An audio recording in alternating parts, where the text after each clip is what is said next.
You're listening to Bourbon, Beards, and Belvederes, the podcast where whiskey, cigars, and beard products aren't just a hobby, they're a lifestyle. Hosted by Adam, Paul, and Jerry, three guys with real experience, full beards, and even fuller glasses.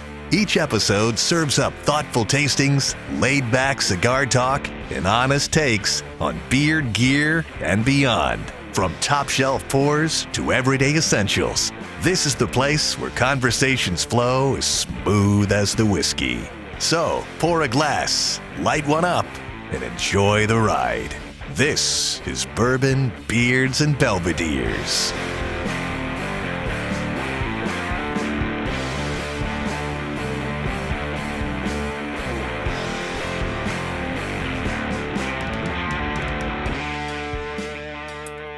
Welcome to Bourbon, Beards, and Belvederes. I'm Adam.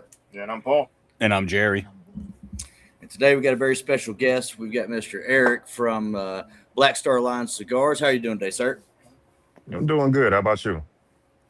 Doing good. Doing good. Glad to have you here. Appreciate you taking some time to sit down with us. Yeah, thanks for having me. Brands. Yeah, absolutely. Absolutely. So just like always, we're starting with our palate warmers. We're going to start with our guest. What are you drinking on tonight?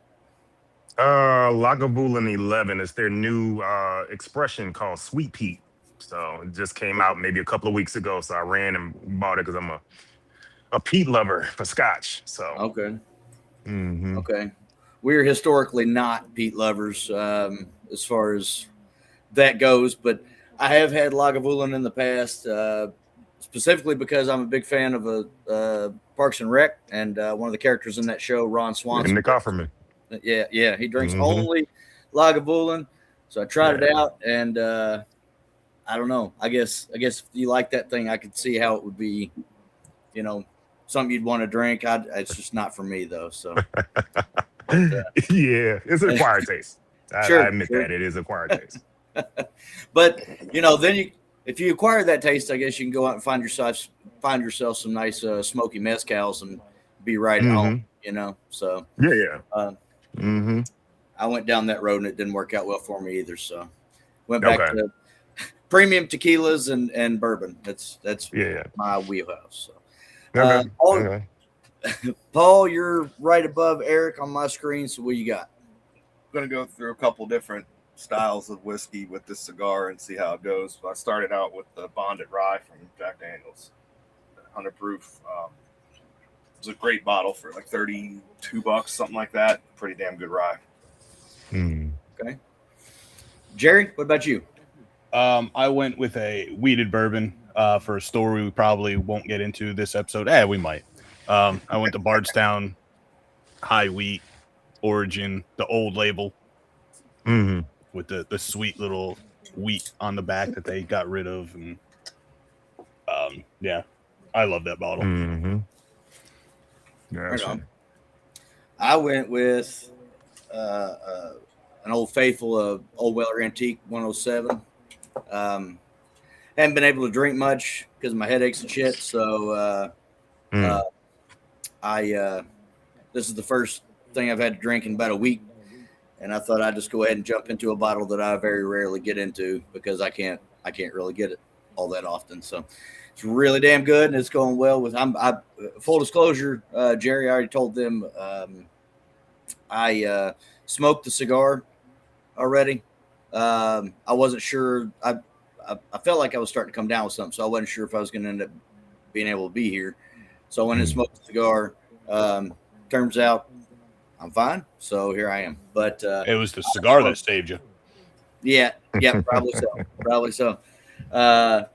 I went with a brick house from our friends down at JC Newman. Yeah, JC Newman. There we go. Brain fart. Always great. This is unfortunately it's not a Maduro. I smoked all those already too, but going really well together. So back to our guest. If you wouldn't mind, tell us a little bit about yourself, your background, that kind of thing. I'm gonna hand it off to Jerry because I'm sure he's got a lot of questions. Yeah, okay. Yeah, I'm Aric Bey. I'm the owner and blender of Black Star Line Cigars. We're based out of Chicago. At this point, we've been in business 7 years. I started the business right here in my garage.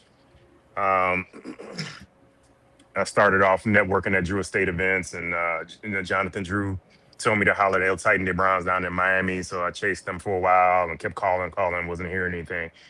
And then I finally decided to send some flowers down there to wish the owner Sandy well, because her mother was sick. That's why she wasn't in the factory. So I sent them flowers, and I still didn't hear anything.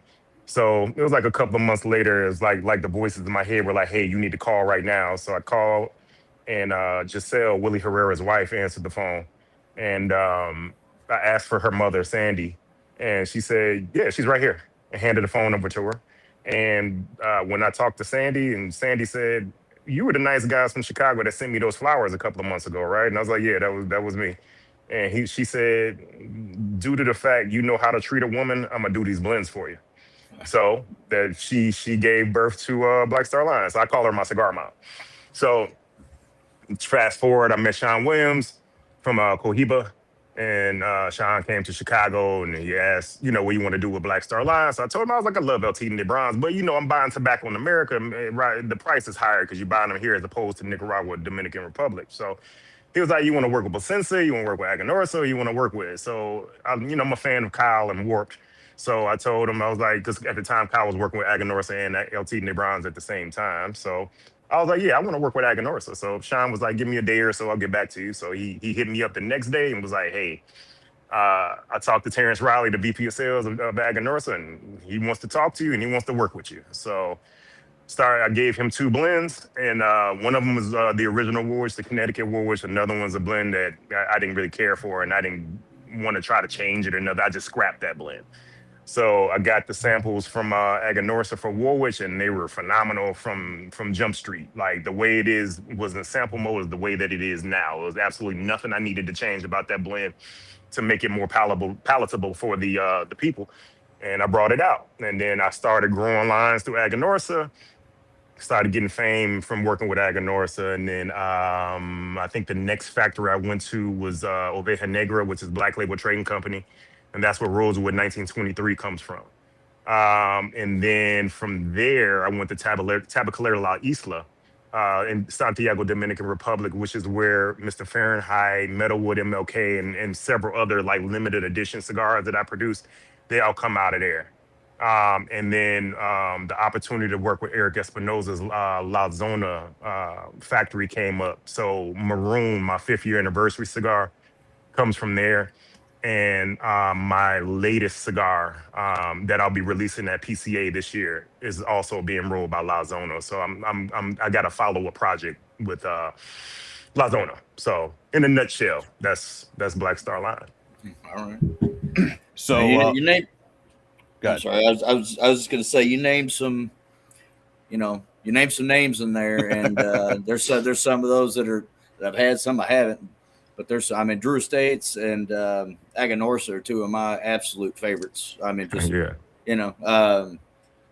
and I'll save I'll save what I thought of your cigar for a little bit later on in the show. Yeah, we'll get into it. But that's pretty damn cool. That's a pretty cool lineage in the cigar making world right there. So very cool. Yeah. Mm-hmm. Mm-hmm. So just a little bit more about yourself before we move on. You were a firefighter in Chicago, correct? Yeah. I'm sorry, I neglected to say that. I am a retired Chicago firefighter. I was on the job 7 years before I got hurt. I tore my labrum up in my hip really bad. So I had to go through 4 different doctors to find one that was confident enough to fix it. He fixed it, but it wasn't good enough for me to go back to duty. So I've been on duty disability since 2020. So, but I've had several jobs in the past. I wasn't just a firefighter. I was the pharmaceutical sales rep. I was a licensed banker with Chase. I have 2 master's degrees, and I was halfway through law school before I went to the fire academy.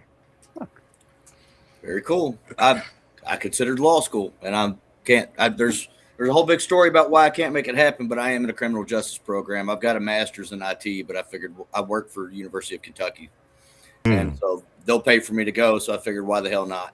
But yeah, that's pretty cool. That's pretty cool. Mm-hmm.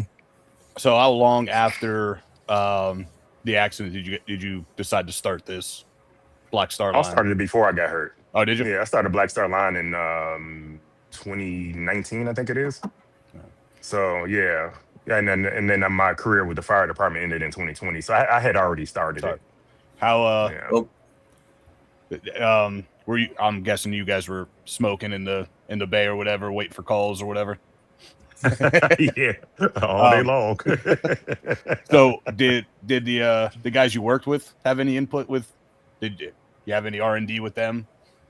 Or do you Not already really. have, not really? Not really. They smoke final product, finished product. No. You know. Yeah, I pretty much develop everything myself. The first two cigars, El Milagro, my childhood friend helped me to develop those two. After that, everything else is exclusively me. So what made you decide to start up a cigar brand? Well, when I grew to love of the leaf working at the firehouse, I was, first of all, I started off with like infused cigars, so I like the way they taste and all that.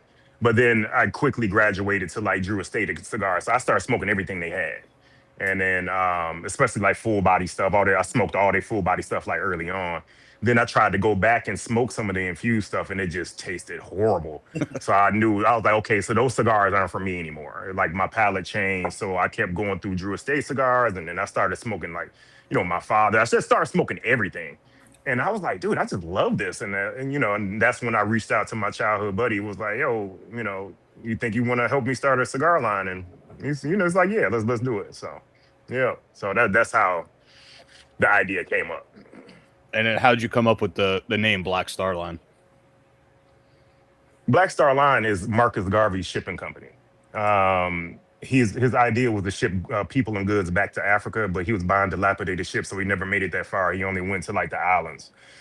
But he got the name from the White Star Line, and the White Star Line is the company that built the Titanic. So it's a historical name. Yeah.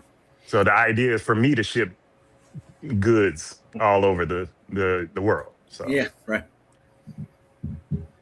So I got to ask before Jerry jumps back on there, if you're willing to divulge the information, what heroic act were you involved with whenever you got hurt? Oh, I was extricating a kid out of a car. And it was winter time, so it was cold and slick and ice everywhere. So when I popped the door, I slipped and one leg went one way, one went the other, and heard a pop. And I actually herniated the disc in my back too when I went down. Son of a bitch. Yeah, it was just bad. And luckily I didn't have to have surgery on my back. That just healed. But the labrum, we didn't find out about the labrum. They were just treating me for the back. And then my physical therapist was like touching around in my quad and she touched the spot and I damn near jumped off the table and she was like, wait a minute. She was like, I think something's wrong with your hip too. So that's part of the reason why I didn't get back on the job in time is because we had to fight with the city to make them let me go back and get an MRI. And when I went back and got the MRI, they was like, man, that labrum's cooked. So, and that was it. Well, we appreciate what you do and what you were doing and what you did. We got some buddies up in Indiana that are firefighters. One of them is in charge of the academy up there, and one of them is a captain, and one of them, he's kind of fallen off the radar. I don't know where the hell he is, but shout out to Mike and Tim and Jay up in Indiana. Hopefully they'll hear this. Those are some good guys. Yeah. Thanks for acknowledging me. All right, so want to get into your line now. So you said in 2019 you released the Rosewood, which, like I was saying earlier, it wasn't that early. Yeah, Rosewood wasn't that early. The order is both El Milagros, right. El Milagro Corojo, El Milagro Sungrown. Then Connecticut Warwick came out. Then Rosewood was number 4. And then, if memory serves right, number 5 was Dark Warwick, which is the follow-up to the original Warwick. And it's the same blend. It's the wrapper is different. Instead of a Connecticut shade, it's a Corojo 99, and then the Dark Warwick has Molejero in it, so it's a little stronger. After Dark Warwick was Mr. Fahrenheit. Then, if memory serves, I think Maroon was after that, and then Metalwood MLK. It seems like I'm missing a cigar, but I don't think so. We didn't mention the Lalibela yet. Oh yeah, I forgot Lalibela. So The ones in our hands. yeah, I know, right? I'm sitting up here smoking and forgetting about it. Lalibela came out. I think Lalibela came out right before Rosewood, if I remember right. So, but Lalibela is the strongest production cigar that I make. I actually did this cigar for Tim Hardaway. Used to play for Golden State Warriors, and me and him didn't know how to do the deal, so we tabled it, and he waited too long, and I changed the name and brought it out. So, and everybody's loved it ever since. It's fantastic.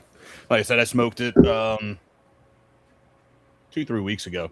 Just kind of, I think I picked up a 5-pack or something like that, and sent the guys theirs, and I was like, yeah, let me try this. We have you coming on. Like, let me make sure his cigars are good before we actually come on this. And I'm sitting out here, and I was like, this is like, I was like half inch away. I wasn't even a full inch into it. I was like, this is amazing. If it was trash, would you have canceled the interview? No, probably not. Maybe, depending on how trash it was.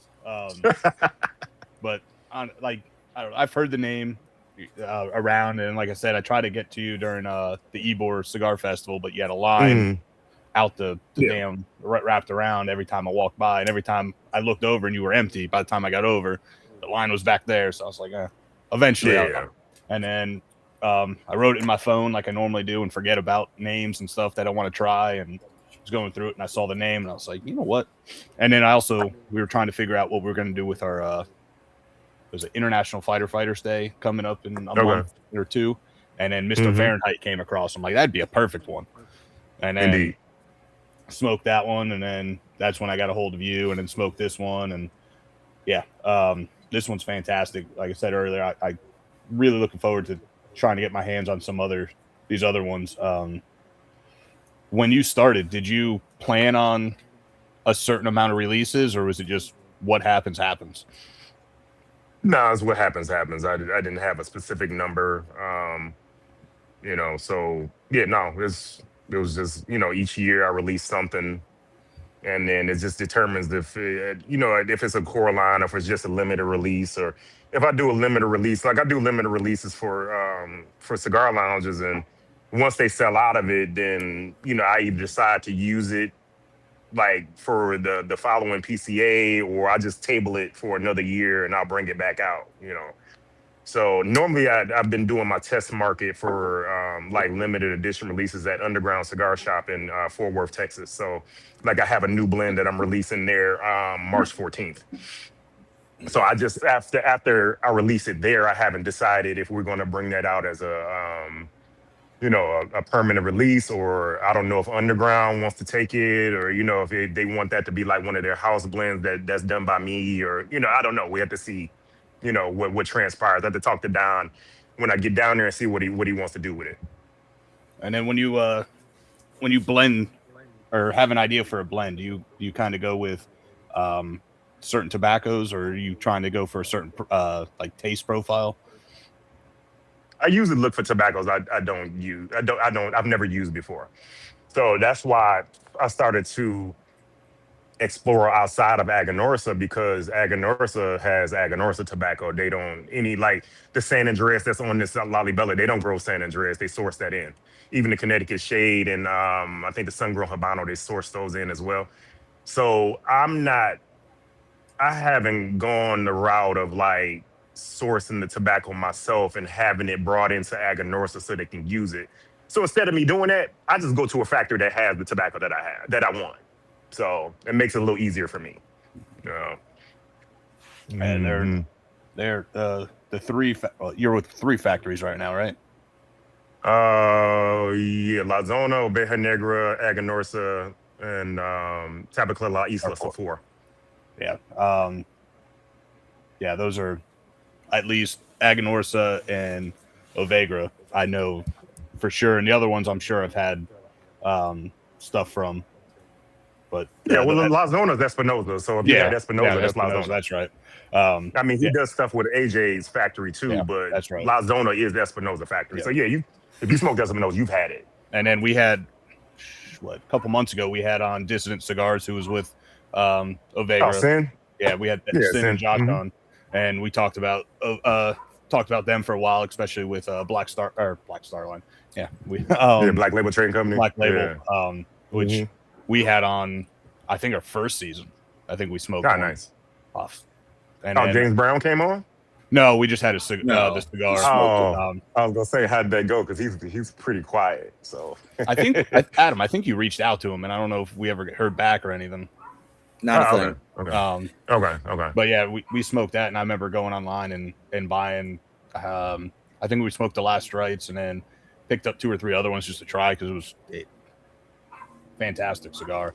And then James is a good blender, very good blender. So do you want to kind of talk about the blend and everything about this Lalibela real quick before we actually get into it? Yeah, it's a San Andreas wrapper, Nicaraguan binder and filler, all rolled at Aganor Salif. It's full body, full strength, full flavor, full strength, But it's not like a punch you in your face full strength. Like you'll feel it, but it's a very well balanced cigar where you're tasting the notes in the cigar, but you still get the strength in there. So that's what a lot of people like about it. It's not like I'm trying to think of a really like absurdly strong. Like you all remember Cornelius and Anthony, the Mistress? You ever smoked that? Mm-mm.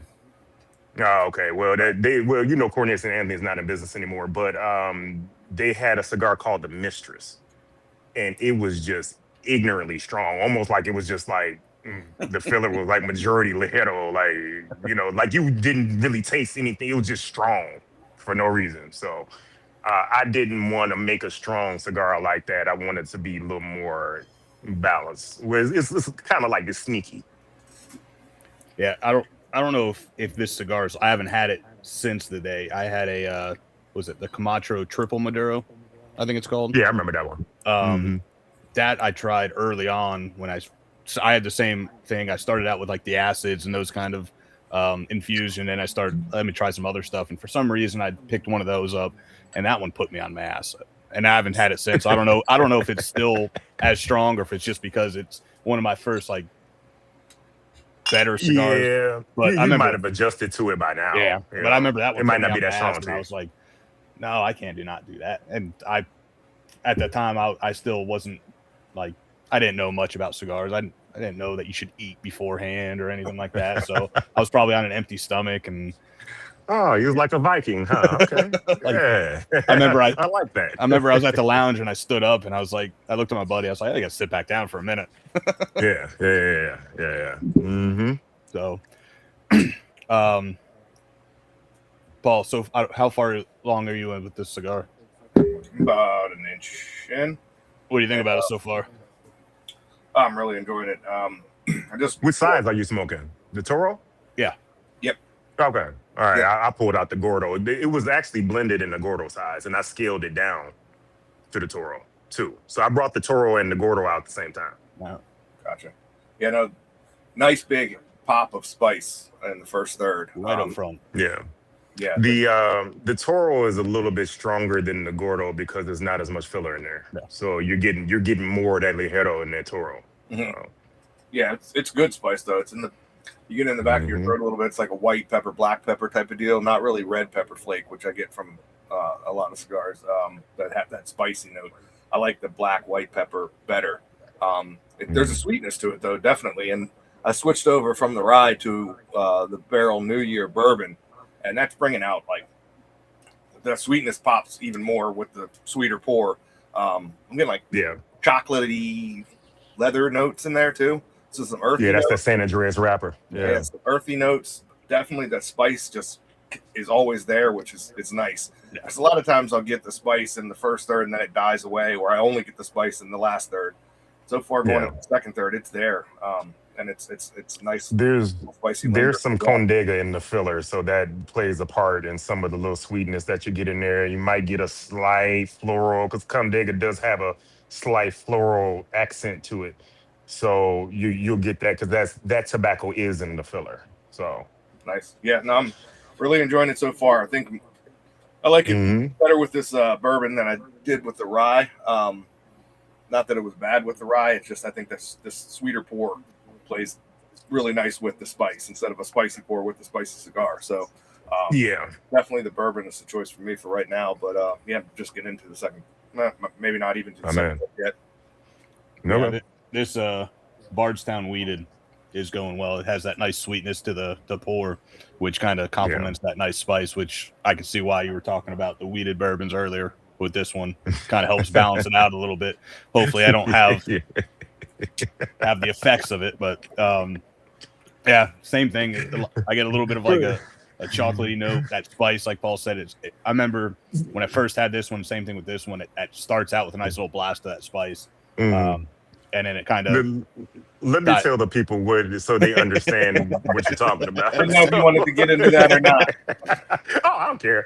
So on my website, each one of the cigars that are on there, they have a suggested pairing for it, because I like to pair cigars and I like to find a pairing, and I suggest that for my customers, and then I challenge my customers to find a better pairing than what I found. So the original pairing for Lalibela is Larceny Small Batch, and it's good. It tastes good with the cigar, right? But for some reason, after a while of me drinking it just one day it's like it hit a light switch and it just started giving me the shits. And so I don't drink it anymore, because I'm like, it's not a great experience when you drinking the spirit and then you gotta go shit your brains out. So I'm just like, so I stray away from Larceny now. But I was gonna pull out Larceny, but I was like, let me pull out something else. So I pulled out the Bardstown. I don't want you to shit your pants on this show, bro. Now I haven't had Larceny in a good while. I'm kind of scared to go back to it now. Unless you're wearing Depends or something, then I guess you can just, hey man, just let it go. But if you're not, just stay away from Larceny. But the sweetness of the wheated, or just bourbon in general, plus the wheat, definitely helps kind of tone down that spice from the cigar, but then get a little bit of that cocoa chocolatey note. But I don't know, I don't remember it the first time, but I started getting like a coffee style note in here that was like almost like a coffee with a little bit of creamer in there, that little bit of sweetness that I think Paul was talking about. It's I said I loved it the first time, and I'm enjoying it again this time. Adam smoked it the other day because he didn't know if he was able to make it on the show, but he's here now. And what do you think about it, Adam? I loved it. Again, I didn't at the time. I wasn't drinking, so I didn't try it with anything alcoholic. But I do drink an inordinate amount of Dr. Pepper, and I can say that it pairs very well with a Dr. Pepper. I can see that. Yeah, it's the coffee note was the thing that I picked up the most. That's what I really, really liked. Did have some of that sweetness that Paul was referring to, and I did pick up a little bit on that floral that you were talking about. Had some nice leather notes in there too.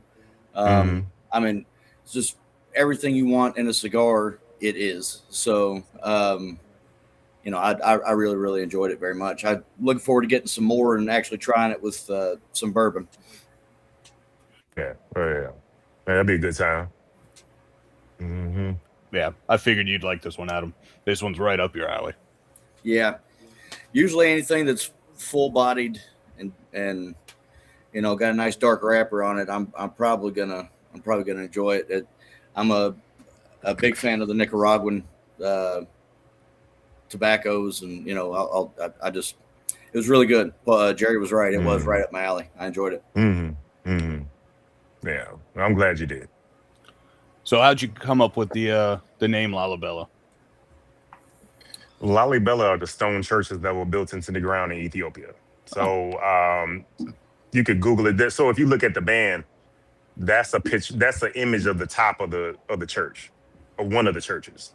So as rumor, I think they found 11 of them. It's supposed to be 12 of them. The 12th one is supposed to be where the Ark of the Covenant is supposed to be, but we all know Indiana Jones found that years ago. It's in the warehouse somewhere. He's hiding it from the Nazis still.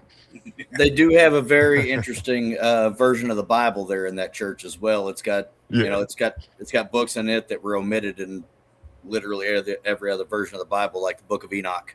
And they, Mm-hmm. you know, the monks that live there, they're not monks, they're Jews, I believe. Mm-hmm.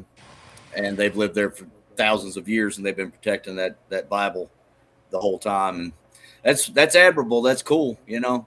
But yeah, I've heard that about the Ark of the Covenant possibly in there. So I kind of want to go, but I don't think they'd allow me to come in. So, but you know, at any rate, that's a really cool way to come up with a name for the cigar for sure. Yeah, I use a lot of historical stuff. I was raised by two educators, so I like to teach things. I always say, not only do I want you to enjoy the cigar, but enjoy other cultures, enjoy the story. You know, when you're smoking Lalibela, read about Lalibela. You learn something new. Even if you already knew about it, you could teach somebody else about it. It's just a way to bridge the gap between different people and different cultures. And when people start understanding each other, and you know, that's when you erase like all this bullshit hatred and all this other stuff. You understand where people are from, and then you don't have to anything to be ignorant about. So, I dig that. Now, did you change the band design on this at some point in time?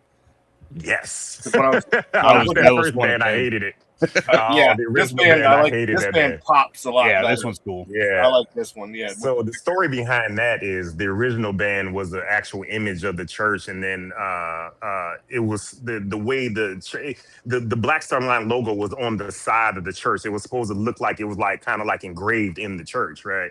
But when it looked great in the picture, but when you scaled it down to band size and the color of the wrapper, it was almost like the wrapper was part of the band was part of the wrapper, so it didn't stand out. Mm-hmm. So I reached out to my good friends and family from Cigar Dojo, and they started doing graphic design for me. So this is one of the first bands that they redid for me. They redid this one. They redid Warwick for me because I didn't really care for the original Warwick band because it was gold. It was the color was fine. It was gold, but the way Warwick was on there, for photographic purposes, you would have to rotate the band to see the name on it. And I didn't really care for that because we were starting to get in more magazines and stuff. So I wanted that branding to be, so you don't have to turn the cigar. You can just see it flat on. So they redid those for me, and they did Meadowwoods band, they did Lalibela, they did Warwick and Dark Warwick, they did Fahrenheit. They redid the bands for El Milagros for me. I think that's oh, they did Maroon too. They did Maroon too. So they did a lot of graphic design work for me in the bands and the boxes and stuff. So yeah, the Cigar Dojo that's my family right there. That's cool. So I've only had this one and Mr. Fahrenheit. With the Mr. Fahrenheit, the band is there's texture to it. Is that the only cigar, or is that the only band that has like texture to it, or do other ones have it? Warwick does, because there's it's embossed and it has it says, if you look at it closely on the sides, it says Warwick kind of raised, so that has that texture on the sides of that too, on the side of it. Yeah. The other ones, no, this one doesn't. Well, there's a little bit. Yeah, it's a little bit on the church on the band. Yeah. So yeah, but mainly Fahrenheit and the Warwicks. Yeah, the Fahrenheit had it was like bumps all the way around, and I want to say the guy with the mask on might be popped up too, if I remember correctly. I didn't even realize it at first. I obviously kind of hold it by the band, and I was like, this kind of feels nice in the hand, like it doesn't slip out of the hand or anything. And I'm not too up to date on flags, but is that the Ethiopian flag on this one? The Lalibela? The Lalibela? Yes. Yeah, the color scheme is, yeah. Right, yeah. Yeah. I was like, I'm not up to, other than like the big, 5, like there's all these flags out there, and I was like, maybe. You got 5 more than me. So. US, Canada, Russia, China. The big one, like the main ones, the ones that are always starting shit. Yeah.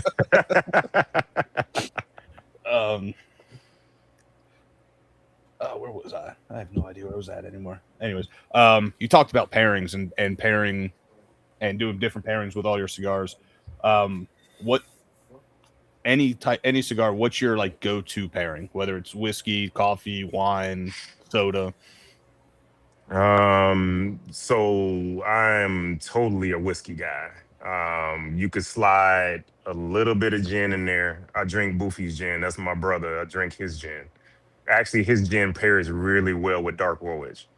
It's room 101 gin. I drink a little mezcal because I like the smokiness in it. Like I said, I'm a peat guy, so I like smoky drinks. I do not drink like vodka or cognac. No, it's 99% whiskey. You know, it used to be more Scotch than bourbon, but when the prices went up on Scotch, I started drinking bourbon more. So I have more bourbon here than Scotch. I probably got about 100 bottles here in the garage. So you just take a pick and start drinking and, see what works with what. You fit in right with us. You can see Adam has a little bit next to him and behind him, and that's a third of what he has in his house. When I go inside to the office inside, you'll see the bottles behind me, kind of like Adam has, and Paul does it in the shed, so he kind of hides what he has. But you fit it right in with the whole whiskey thing. What's your like go-to whiskey? I don't know if I have a particular one. It just depends on how I feel. So what goes on here is we have on Sundays when I have it, we have what's called Black Star Line Church, and that's AKA day drinking. So it could be anywhere from 6 people to 20 people here, depending on the day, and everybody brings a bottle. So it just depends, bro. We literally have flat out whiskey tastings in here. So like on the floor right now, just looking at what's on the floor it's probably just 30 bottles on the floor right here adjacent to me. So, and yeah, and I'm the pastor for Black Star Line Church, and I do my sermon. It's awesome. You got those floor whiskeys going.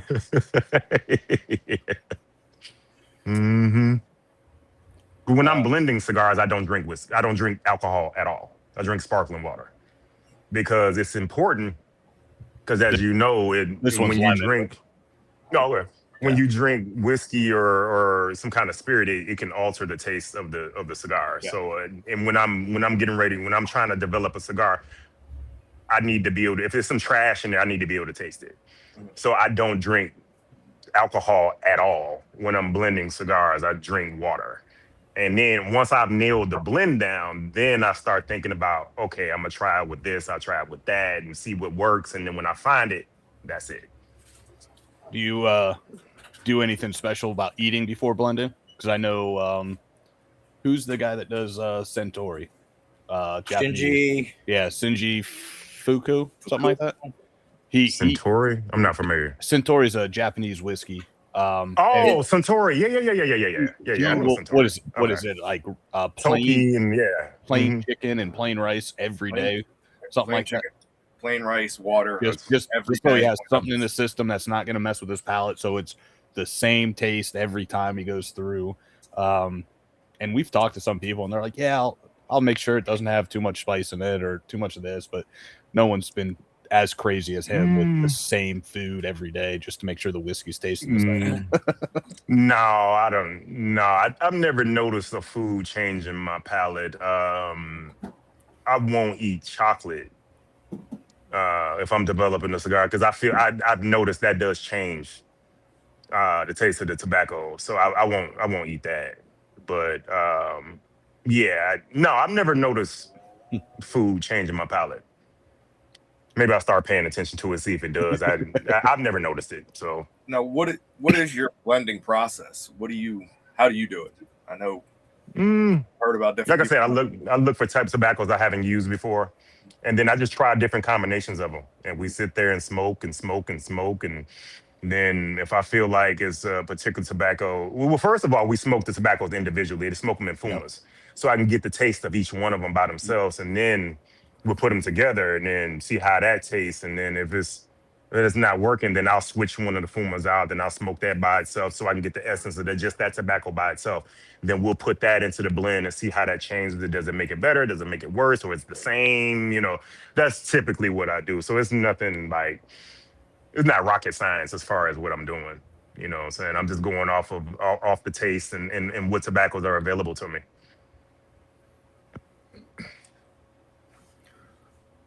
Excuse me. So you said this Lalibela was made in the Gordo at first. Yep, it was blended in the Gordo. Yep. Your other cigars, what were those blended as originally? Coronas. Corona? Usually 6x46. That's one of my favorite sizes. So that's why I have a lot of Coronas in my catalog, because that's normally what it's blended as. So El Milagro started off as Toros, and I scaled it down to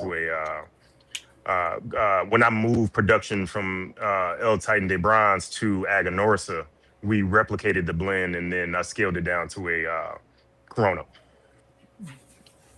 Yeah, I've had a few Coronas over the last couple months that I've really enjoyed.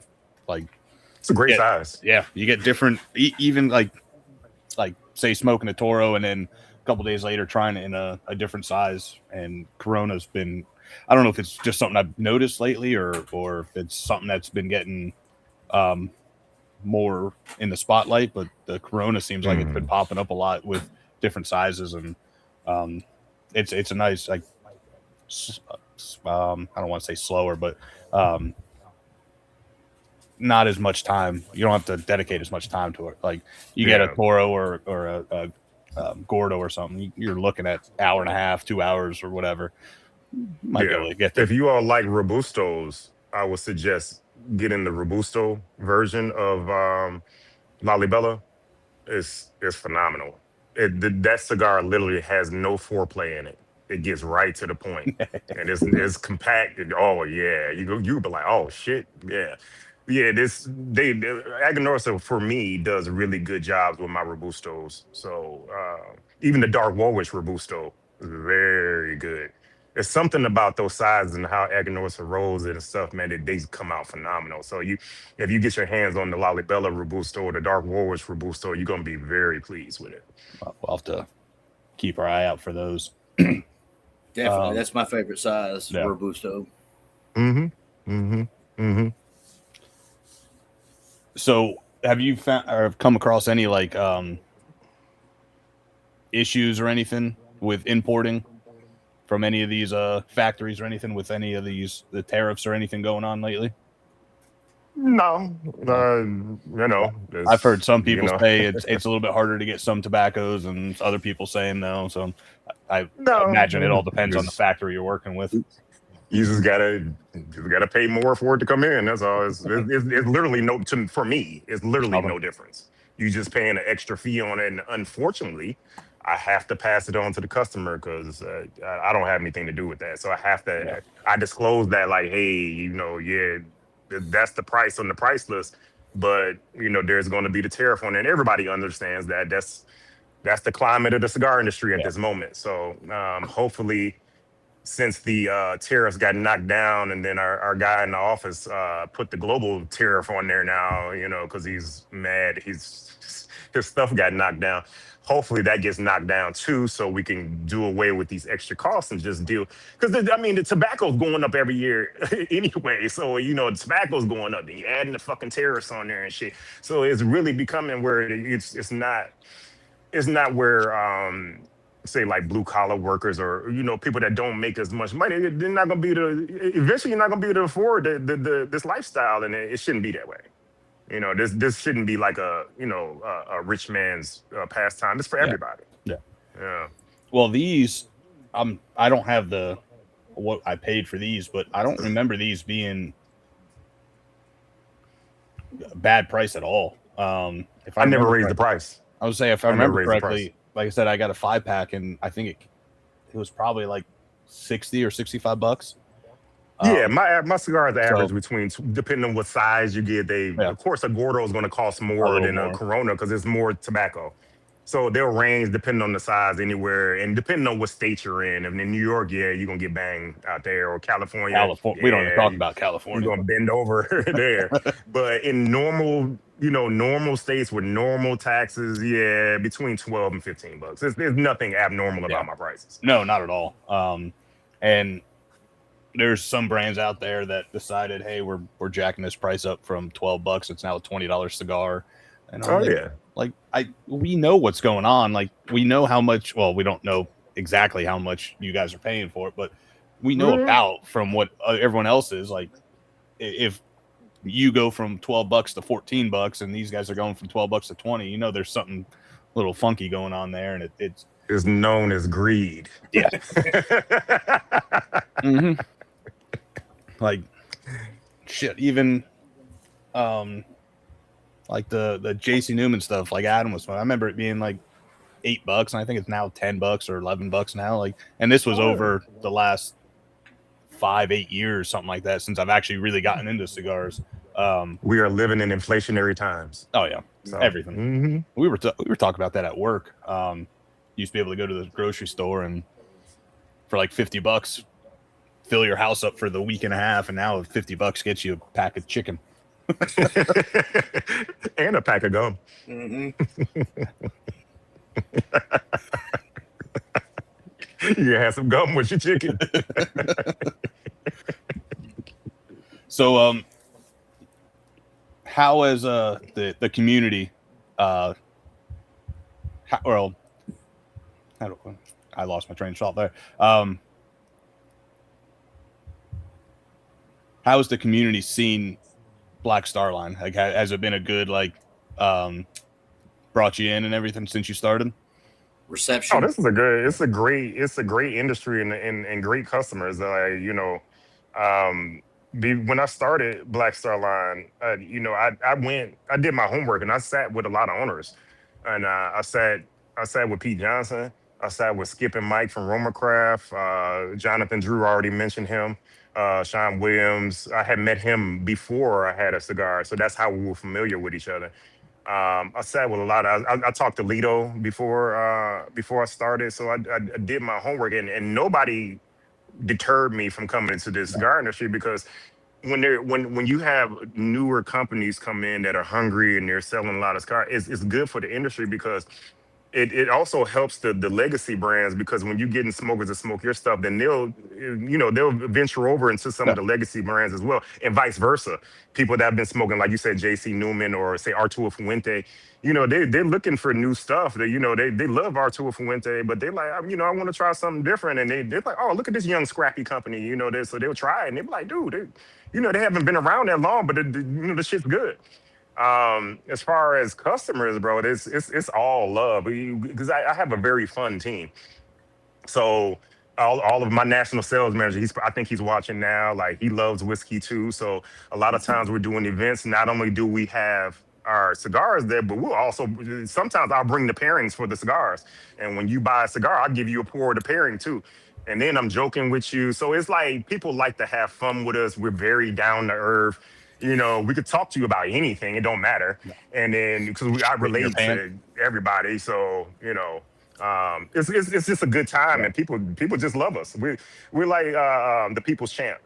So, yeah, I jumped on a YouTube live. What was that, Friday night? With a couple guys, and it was a couple different guys that have different podcasts, and we were just kind of going around, just, hey, what's on the lineup or whatever. And I said, well, this weekend we have Aric with Black Star Line, and then the comments like, what time, when, this and that, and I was like, it'll be Sunday around 6:00, and then the following Monday it'll get released, and this, all that. So I was like, yeah, a nice little following there. I was like, a lot of times you say it, like, oh, that's nice, and like, people just came out of the woodwork, just like, when's it coming on? And I was like, oh, yeah. I definitely appreciate that. It's just, for the 7 years, it's been a very fun ride, and I'm looking for another 7 and another 7 after that. So yeah, it's been great. What's been your biggest seller so far? When Warwick came out, it became the flagship of the company. That really drove us. Eventually, Lalibela took over though. So I think Lalibela is probably my number one seller right now. Just off the top of my head, like this blend, people love the blend, you know. And then the other ones kind of fall in line. If I had to pick ones, they still sell that, but they sell a little bit slower than the others. It'll be El Milagro. So not that it's a bad cigar. It's just for some reason, I don't know if it's just the branding on the band or what it is, but a lot of people don't smoke it as much as they do the other ones. That's why when I sold out of my last inventory, I rebranded it, and then I'm bringing it back in the original size, which is a Toro, and I think I'm gonna bring it back as in a Gordo, which has never been in that size before too. So we're gonna expand that brand out because those were my two original children. So I gotta, those are the ones that brought me out and got me going. So I got to keep them there and keep them popular. What's your favorite out of all your cigars? What's your favorite go-to one? Probably El like Milagro Corojo. A, Yeah, El Milagro Corojo. I'm kind of biased because, like I said, that was one of my first ones. So yeah, that's probably my favorite one.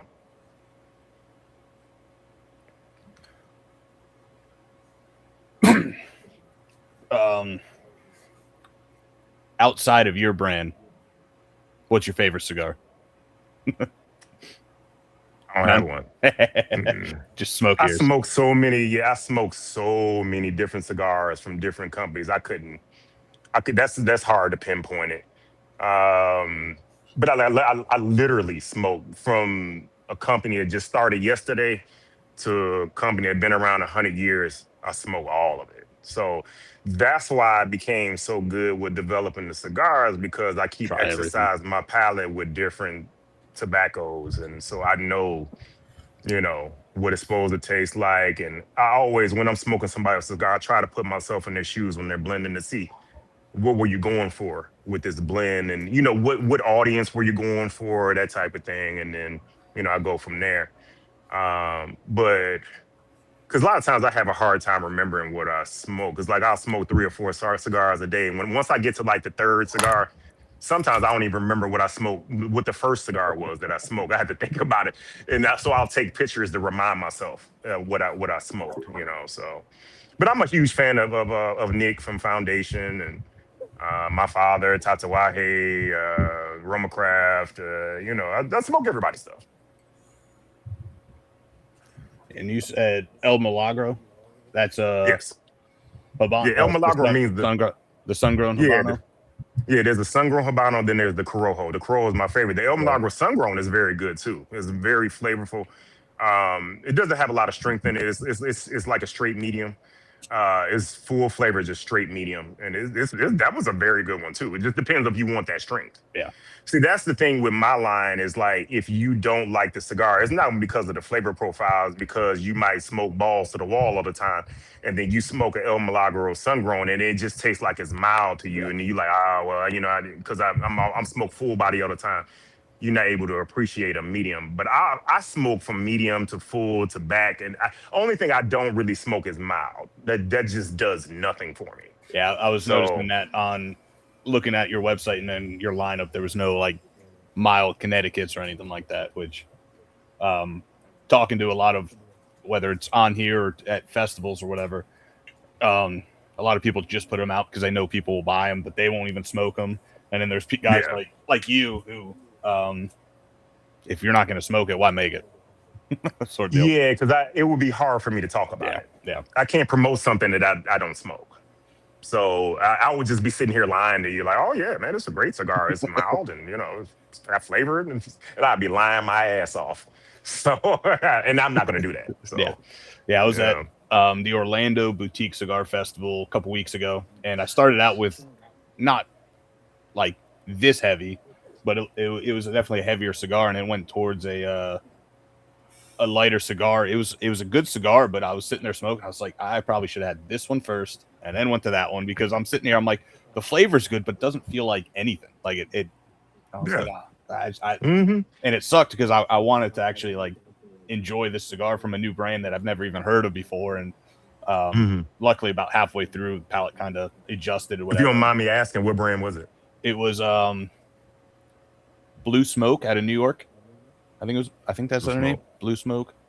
How was blue spelled? Was it spelled B like you BLEW? I think it's just normal BLUE. Oh, Blue Smoke. Never heard of it. At least I don't think so.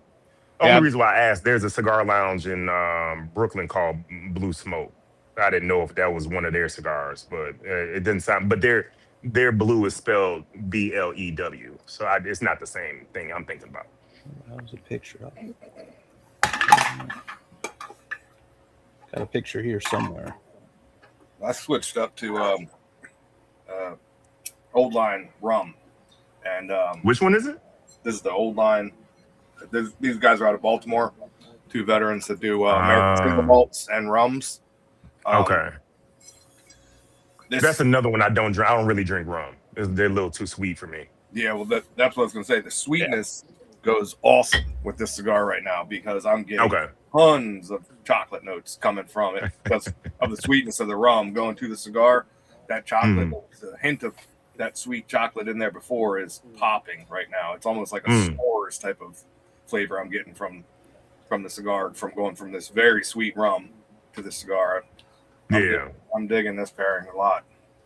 Nice. I think this cigar would be this is a coffee cigar. I think I'm going to have to smoke this for coffee because just those, I'm getting hints of those sweet coffee flavors from the cigar already. So I think this next time I smoke one of these, I think it's going to be in the morning on the porch with a nice cup of coffee. I think that's going to pair nicely. Nice. But it went, like I said, it went great with the rye. It went great with the bourbon. It's going fantastic with the rum. I mean, very versatile. Yeah. Okay. I'm getting different little nuanced notes from each kind of pairing. So. Okay.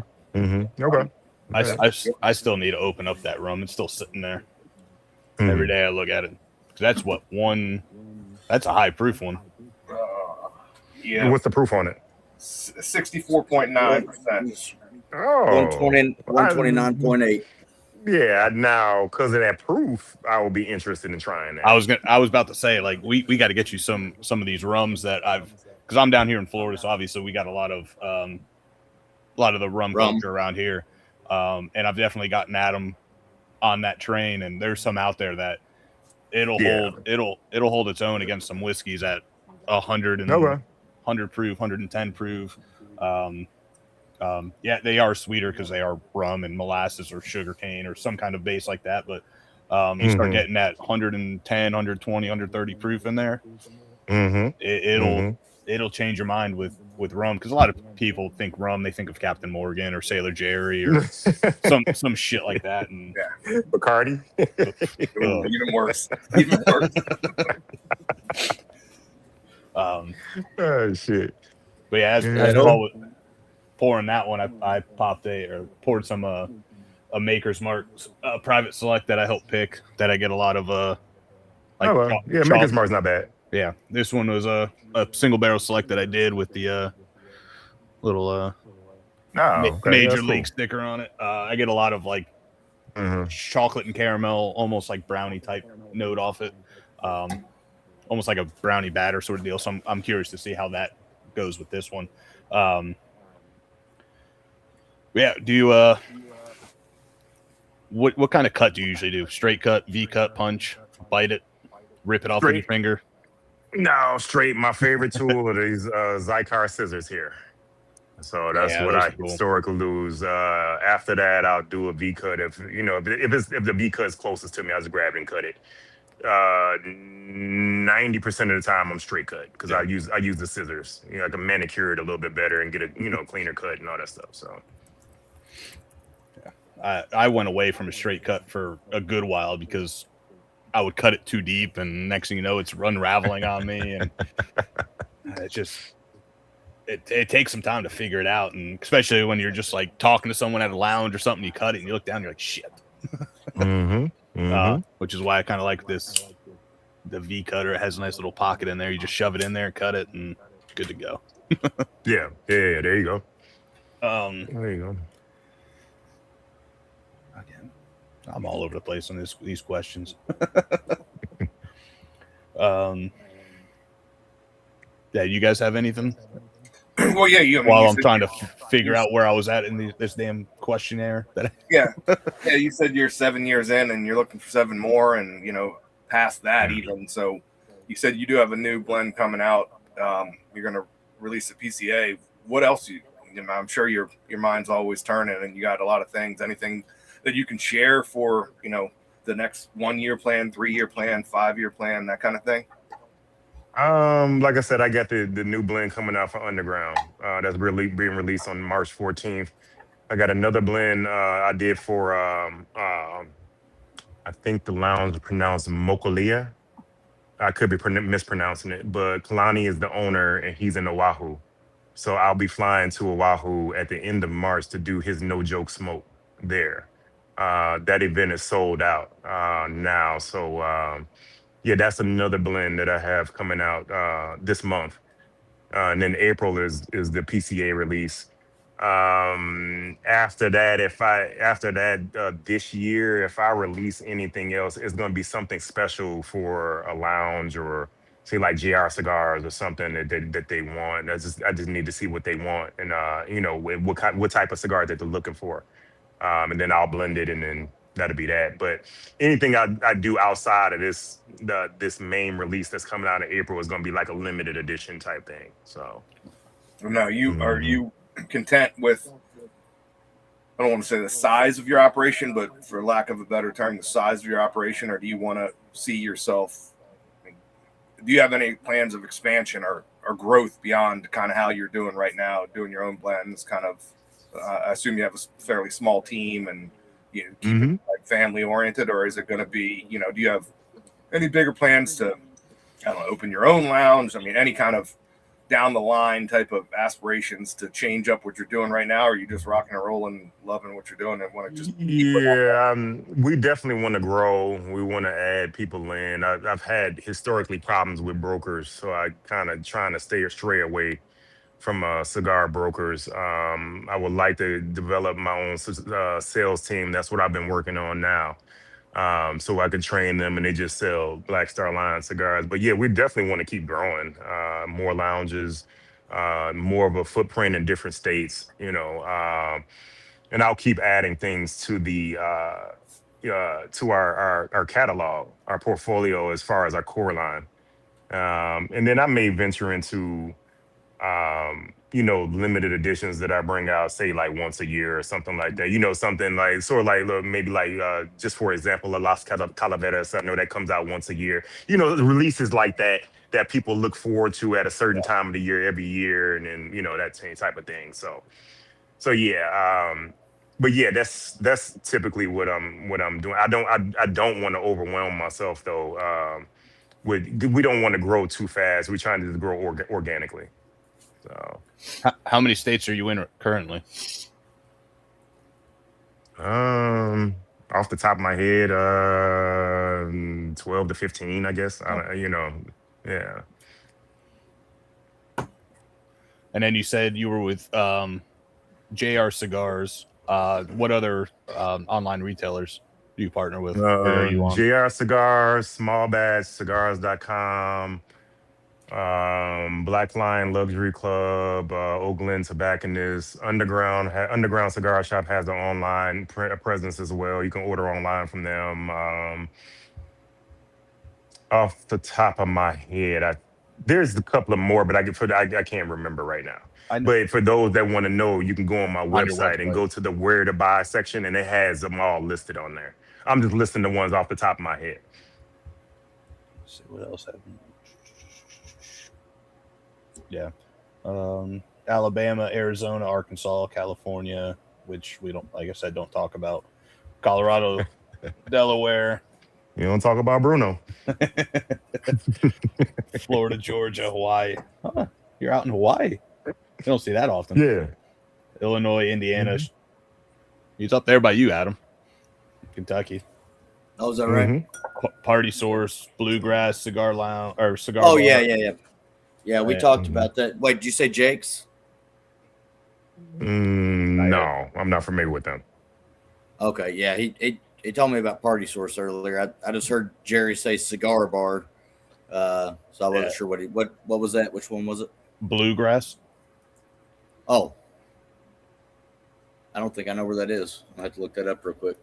Yeah, you got a Yeah, I've whole. never been there. One of my reps opened that account, so I've never been there. So I don't know what city it's in. It's got to be close. I live in Lexington. Everybody, I mean, this is the Bluegrass region. It's in Waynesburg. I don't know where the fuck Waynesburg is. Let me look that You and me both. Yeah, right. The fuck is Waynesburg? Okay, that's more eastern. Well, no, it's not either. It's kind of to the west and south. I have to get down there. That might be a little closer than Party Source even. Yeah, you got to. Before you go, I will call and make sure they still have inventory in stock because they haven't bought in a while. So I don't know what they have. So Okay. I will call before you. If you're gonna go up there, I will call because I don't want you to make a trip there and they're like, oh, it's sold out. So Y'all should look into Jake's Cigar Bar. It's in Nicholasville. It's about 5 miles from my house, and it's a really nice cigar bar. They got a really big walk-in humidor. I took Jerry there a couple years ago, and it's a high-end cigar lounge, and they got a massive whiskey or spirits wall. A lot of bourbon, and they got some other shit too. Sounds like my type of spot. Really, yeah, it was nice. It was a cool spot. Mm-hmm. And then I saw Fat Boy Cigars out of Pennsylvania. I've talked to. I think I just looked it up. They have the Rosewood. Yeah, they have the Rosewood. At least on the website. I don't know if they have any others in store. But I've talked to them a few times on Instagram or whatever. That's a cool little online shop that has a bunch of different boutique, smaller brands out there. But yeah, the website, I completely forgot about where to buy. There's like 3 pages, it looks like, just scrolling through, whether it's in person or online. That's all there. We've been working hard in 7 years, so just continue pushing and grow incrementally, and we'll be a bigger company eventually. You're in Benny's too, right? Yep, all 46 locations. Yeah. The 4-year anniversary of me getting in there just occurred like a week ago. That's a cool store. My sister and brother-in-law live probably about 45 minutes to an hour south of Chicago. And we were up there for their wedding a couple of years back, and we stopped in there for the post-party, pre-party, post-party drinks, and I was like, oh, I see a little humidor, and we walked in there, and it looked like a small little room, but it like wrapped around the back, and I was huge. I was like, did not realize that. I did 2 special releases for them that you can only get at Benny's. One is called John Baptiste. He's the founder of Chicago, John Baptiste Point du Sable. And then the other one's called 1837. That's the year. Matter of fact, it's coming up March 4th. The year Chicago was incorporated. So if you can have them go to Benny's and grab you some of those, and they, I guess send them to you, or if you're in Illinois, just stop in there, and you can get 2 releases that aren't sold nationwide. They're just sold at Benny's, and they're very, very good blends. Matter of fact, hold on, I think I got an 1837 out here. Hold on, I'll show you to you. I might have to make some phone calls. Yeah, because a lot of people that know me personally, they'll hit me up like, "Hey, I'll send you the money. Can you go grab me a box of one of them and send it to me?" And when I have time, I go and grab it for them. Oh, here it is. So that's 1837 right there. So I use the Corojo 2012 wrapper on it. This one's rolled by Aganorsa Leaf.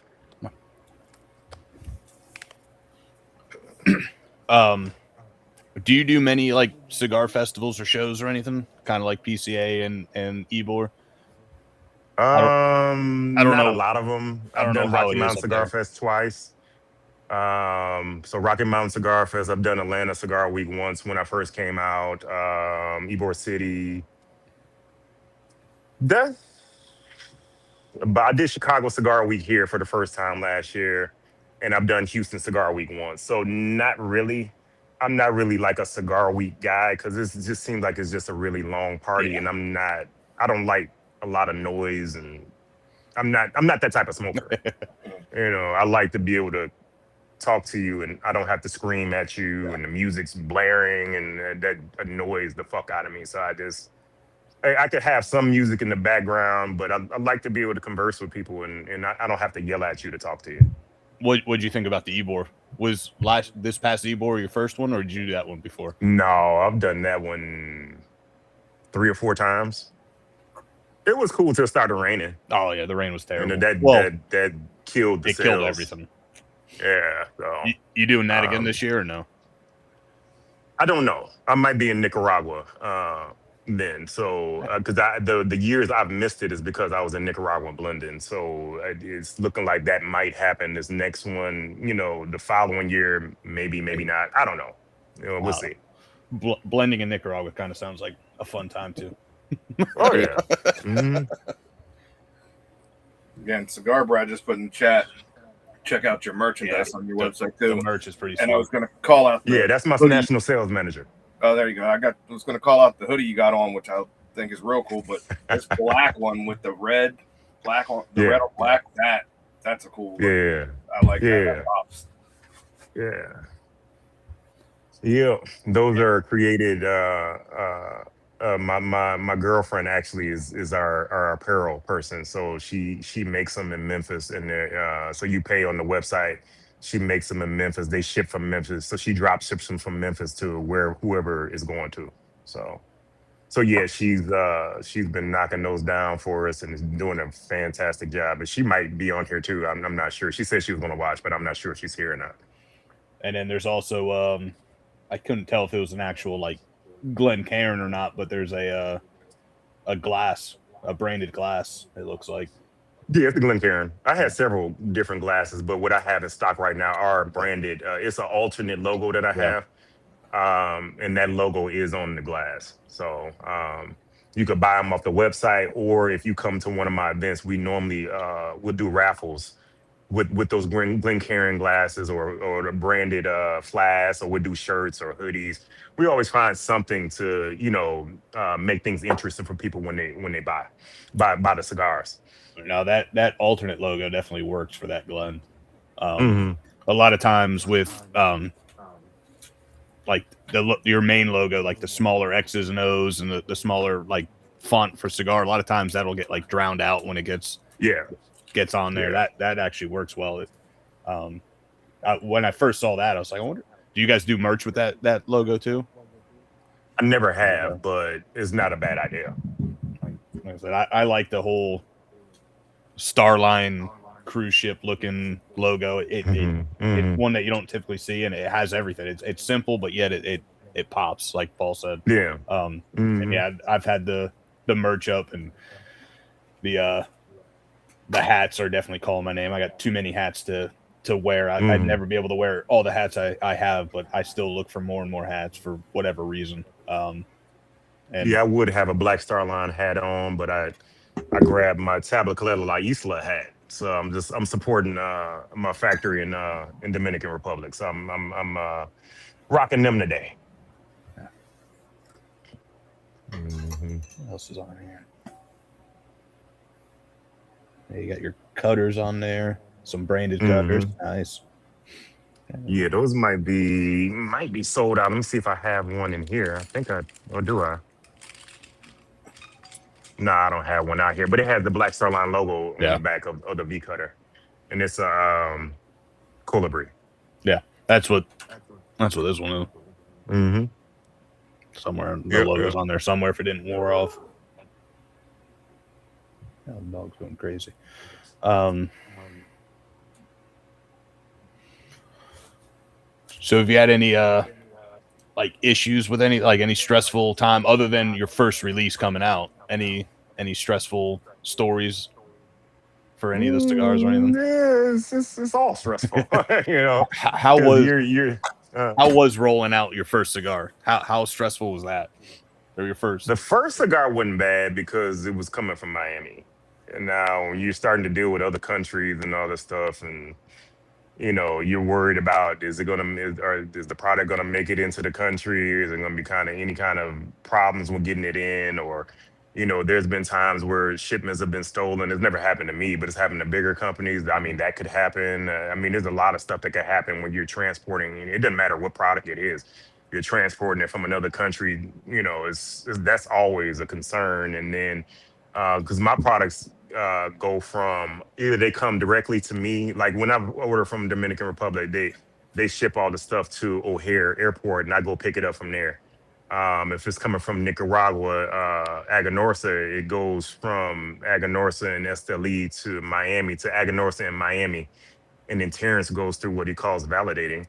And he validates my cigars and then they ship it from Miami to me. So it's always a process. And it always worries me. The more hands it goes through is more chance of something going wrong. But as to this day, knock on wood, nothing's ever happened to where it was that bad. I did have a shipment that was coming from Dominican Republic that was going to underground. This actually happened last year. And somehow it had the wrong information on the paperwork. So they were just holding it until we got the proper paperwork to let it go. So so that was kind of a nightmare, but we got it out of the holding in time for the event. So I had to call down the underground to have somebody get their IDs and get their information so they can take that paperwork to where it was being held at the airport. And then they took it from there and took it back to the lounge when it was supposed to go directly to the lounge. But for some reason it didn't. I don't remember what happened, but for some reason it didn't go to the lounge like it was supposed to. And that was a nightmare. I think it was the year before that, or maybe 2 years ago, I had a shipment coming out of Dominican Republic, and the customs people at Dominican Republic had took a bundle of the shipment and cut them all open. And you didn't want to make sure there was really cigars, so they fucked with the cigars. So stuff like that happened. It hasn't happened since, but that's stuff that can potentially happen. Yeah. And it's annoying and it frazzles my nerves. So, but it's always stressful because you have all these different parts going on. You got to make sure the bands get to the factory in time. You got to make sure the boxes get to the factory in time. Then the factory has to do their job of putting everything together and then shipping it. So it's so many different parts. And when you have all these different parts, there is a potential for one part to fail. And when that fails, it fucking pushes stuff back. Perfect example, I was having some bands shipped from Florida to Nicaragua. And this particular company, it was supposed to go to Aganorsa, but this particular company shipped, one of them, they shipped to La Zona. And I was like, well, why did you ship it there? It's not supposed to go there. It's supposed to go to Aganorsa. And then another time they shipped it to another factory that I can't remember who was. They shipped it to another factory and we had to figure out to get them from there. And it was just, if the paperwork's not right for the customs, especially in Nicaragua, Nicaragua will hold those bands hostage until you get the paperwork right and all that, and then they'll let it go. So there's a lot of things that could potentially go wrong, but overall, it's been smooth. Hey, can't complain about that one. Yeah, we've definitely heard some horror stories talking to people. So good for you, knock on wood, that you have anything like that. So, but yeah, like I said, it's been a good run. I don't really have too many complaints. We're a small company, so all small companies have money issues at some time, and small companies have different issues every time. Like perfect example, Mike Rosales, when he comes to town, he comes here and smokes with me, and he told me flat out, he was like, "Bro, we go through the same thing you do. We just been around longer. We're just bigger than you." He's like, it's the same shit. He was like anything I've gone through or complained about or been stressed about, he's gone through it, still goes through it. It's just on a larger scale. That's it. Yeah, I guess it kind of makes it easier, less stressful when it's a big company and it's kind of somebody else's money. This is your money. It keeps the stress right there at home. Yeah. Yep. So, but yeah, I've made friends. I damn near know everybody in the industry. I'm friends with all the owners and stuff, and so I like going to PCA because I get the chance to catch up with people I don't talk to all the time. I go sit in their booths and shoot the shit, catch up. I always give other owners my cigars because my strategy is they like the cigars and they like me, then they tell people about us. Yeah. You know, and then people that respect their palate, they're like, oh shit, he's talking about these Black Star Line. Let me go check them out. You know, and they do, and it's been helping us, you know. So networking in this industry is key. Yeah. You gotta talk to people. You gotta get to know people because you never know who you're gonna work with. You know, you may end up working with the same factory as another company, and you know, it's like being on the same record label with somebody. Mm-hmm. So our buddy Al he's on the he's one of the hosts of the Lounge Life podcast. He has his own thing, Howling with Big Al. He said he actually met you a few years ago in Memphis at a cigar, bourbon, and barbecue festival. Yeah. He said you were hanging with Smokers Abbey. Yeah. So, Mm-hmm. yeah, him and his co-host over there at Lounge Life have a great podcast. They do a bunch of it's all cigar reviews and talk about that, and then they're starting to get into the spirits game as well. So I'm excited to see how they're gonna go with that, because obviously it's the two pair, whether it's whiskey or rum, or if you're into the gin or tequila or mezcal or something like that, they all go together in one way or another. So I'm excited to see how that podcast evolves with when they bring the spirits into that game. But Al has his own thing too, and him and another guy, they're about to do a Wild Turkey 101 like battle where they basically, and I'm the guest judge, so I guess I'll be asking some questions, and whoever gets it wrong has to take a shot of 101. And with you talking about the Wild Turkey 101 that they have on Southwest? Just regular Wild Turkey 101. Yeah, that's some nasty shit. Oh no! I like the Wild Turkey 8-year. The Wild Turkey 8-year is good. The basic Wild Turkey that they give that you can get on Southwest. No, I tried that. I was like, no. I like you give me that cheap ass wine that you got on here instead of that. No. That is my first love, Wild Turkey 101. I've been drinking it since I was 19 years old. I'm in my 40s. I've been drinking it all this time. I love it. Do you hate yourself? I'm just fucking with you. I love it. I got a lot of have you had the 8-year though? Oh yeah. I got a couple bottles of it right now. Yeah, that Joker's good. Yeah. I like I got the what was this? The Wild Turkey 101 rye over here somewhere. Yeah. I like that one. The regular Wild 101, I can't do it. I tried several times and I was like, this shit is just nasty. You know what? I'm gonna have to change your mind. I've got some upstairs that try to make a long story short. There used to be the name Austin Nichols on the bottles, and it's not on there anymore. And they swear up and down that nothing changed in the whiskey. Yeah. So I've got I sent that to Paul. Yeah, I've never seen that label before. Yeah. That's so early 90s. Or no, early 90s. That's early 2000s. Like 2007, I think. So anyway, you think they changed the formula? Oh, I think there's something different they did about something. it, you know. They did something. So I'll have to send you a little sample of that, and you can try that and tell me if you think it's any different. Yeah, okay. Yeah, I'll be down to check it out. Yeah, they say it's just because it's old, it's sitting in a bottle, and the sun has hit it. No, there's definitely something different. Whether the yeast has changed over the years, which I'm sure it has. It's a living organism. They added ass to it. So. I like this shit. Bad is bad. This is coming from a man that's sitting drinking Lagavulin. I mean,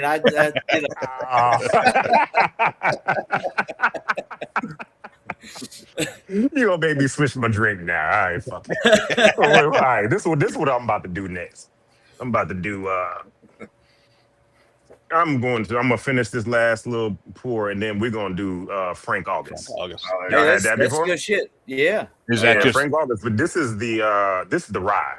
I got the bourbon Okay. over there. They rated the bourbon one of the top whiskeys, or was the top whiskey of 2025. I've not had the I rye. do like the bourbon better, but the rye, this rye is good. I'll say I haven't had the rye. I've had the bourbon, and I've had they do those like limited releases. I can't remember which one, but I tried one of those. Those were good. I haven't had the rye yet. I don't even know if it's around here. I really haven't looked. I don't know what's up with the distribution because they don't sell it in Illinois at all. No. These bottles that I got are from we got them from Memphis, so because you could pretty much find it there, you know. So, but yeah, Illinois for some reason they don't sell to Illinois for what, and I don't know the laws of liquor and distribution. I'm not familiar. Yeah. Because my buddy, he owns a tequila company. It's called Solita. And they're in Total Wine in Texas, I think it is, and some other spots. They're new, only been around maybe about 2 years. And I'm not typically a tequila guy, but their tequila is pretty good. So I help promote their brand as well. Matter of fact, when I was just in Memphis a week ago, and he's my frat brother, is part owner of the company. He was doing an event at Blue Flame in Memphis. And he was doing a pairing with his tequila and my cigar. So it turned out I was going to be there at the same time. So I showed up and you know, to help him bring more people in. And then I sold all the inventory out in the lounge for the lounge. So the lounge owner was happier than a pig and shit. So, you know, but yeah, if you could find Solita, it's if you like tequila, it's a good tequila. Nice sipping tequila. There you go, Al. If you're still listening, because he's out in Memphis, grab some of that. And yeah, he can go to Buster's Liquor. They carry it there. I've been there. I know they got it there. Now the other places in Memphis, I'm not sure where they got it at, but he can get it at Buster's though. What cigar did you pair with it? They put Metalwood MLK with it. So it was a decent pairing. I don't think it was the one, but it worked. So I'm trying to remember what I paired with it. I'm getting old, so sometimes I forget. I put something with it. I can't remember what it was right now. There you go, Al. Go get some of that tequila, some of these Black Star Lines, and put it on your show, and maybe send us some of that tequila too, since none of us are in Memphis, and we'll do the same.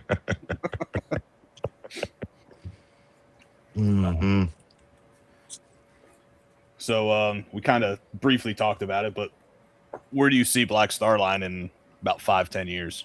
Like you talked about some limited releases, but yeah, just more lounges. That's how we're just looking to expand our footprint. Gives me more places to go. Because I'm on the road all the time anyway, so you know, it gives me more interesting places to go and meet more new people and expose people to, you know, a smaller company with great tobacco.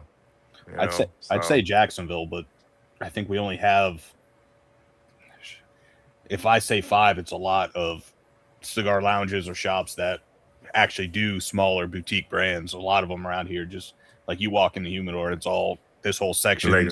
It's all legacy. Legacy, yeah. They might have a few smaller ones here and there, but like even if you start talking like, hey, have you ever heard of Black Star Line? They'd be like, never heard of them. Yeah.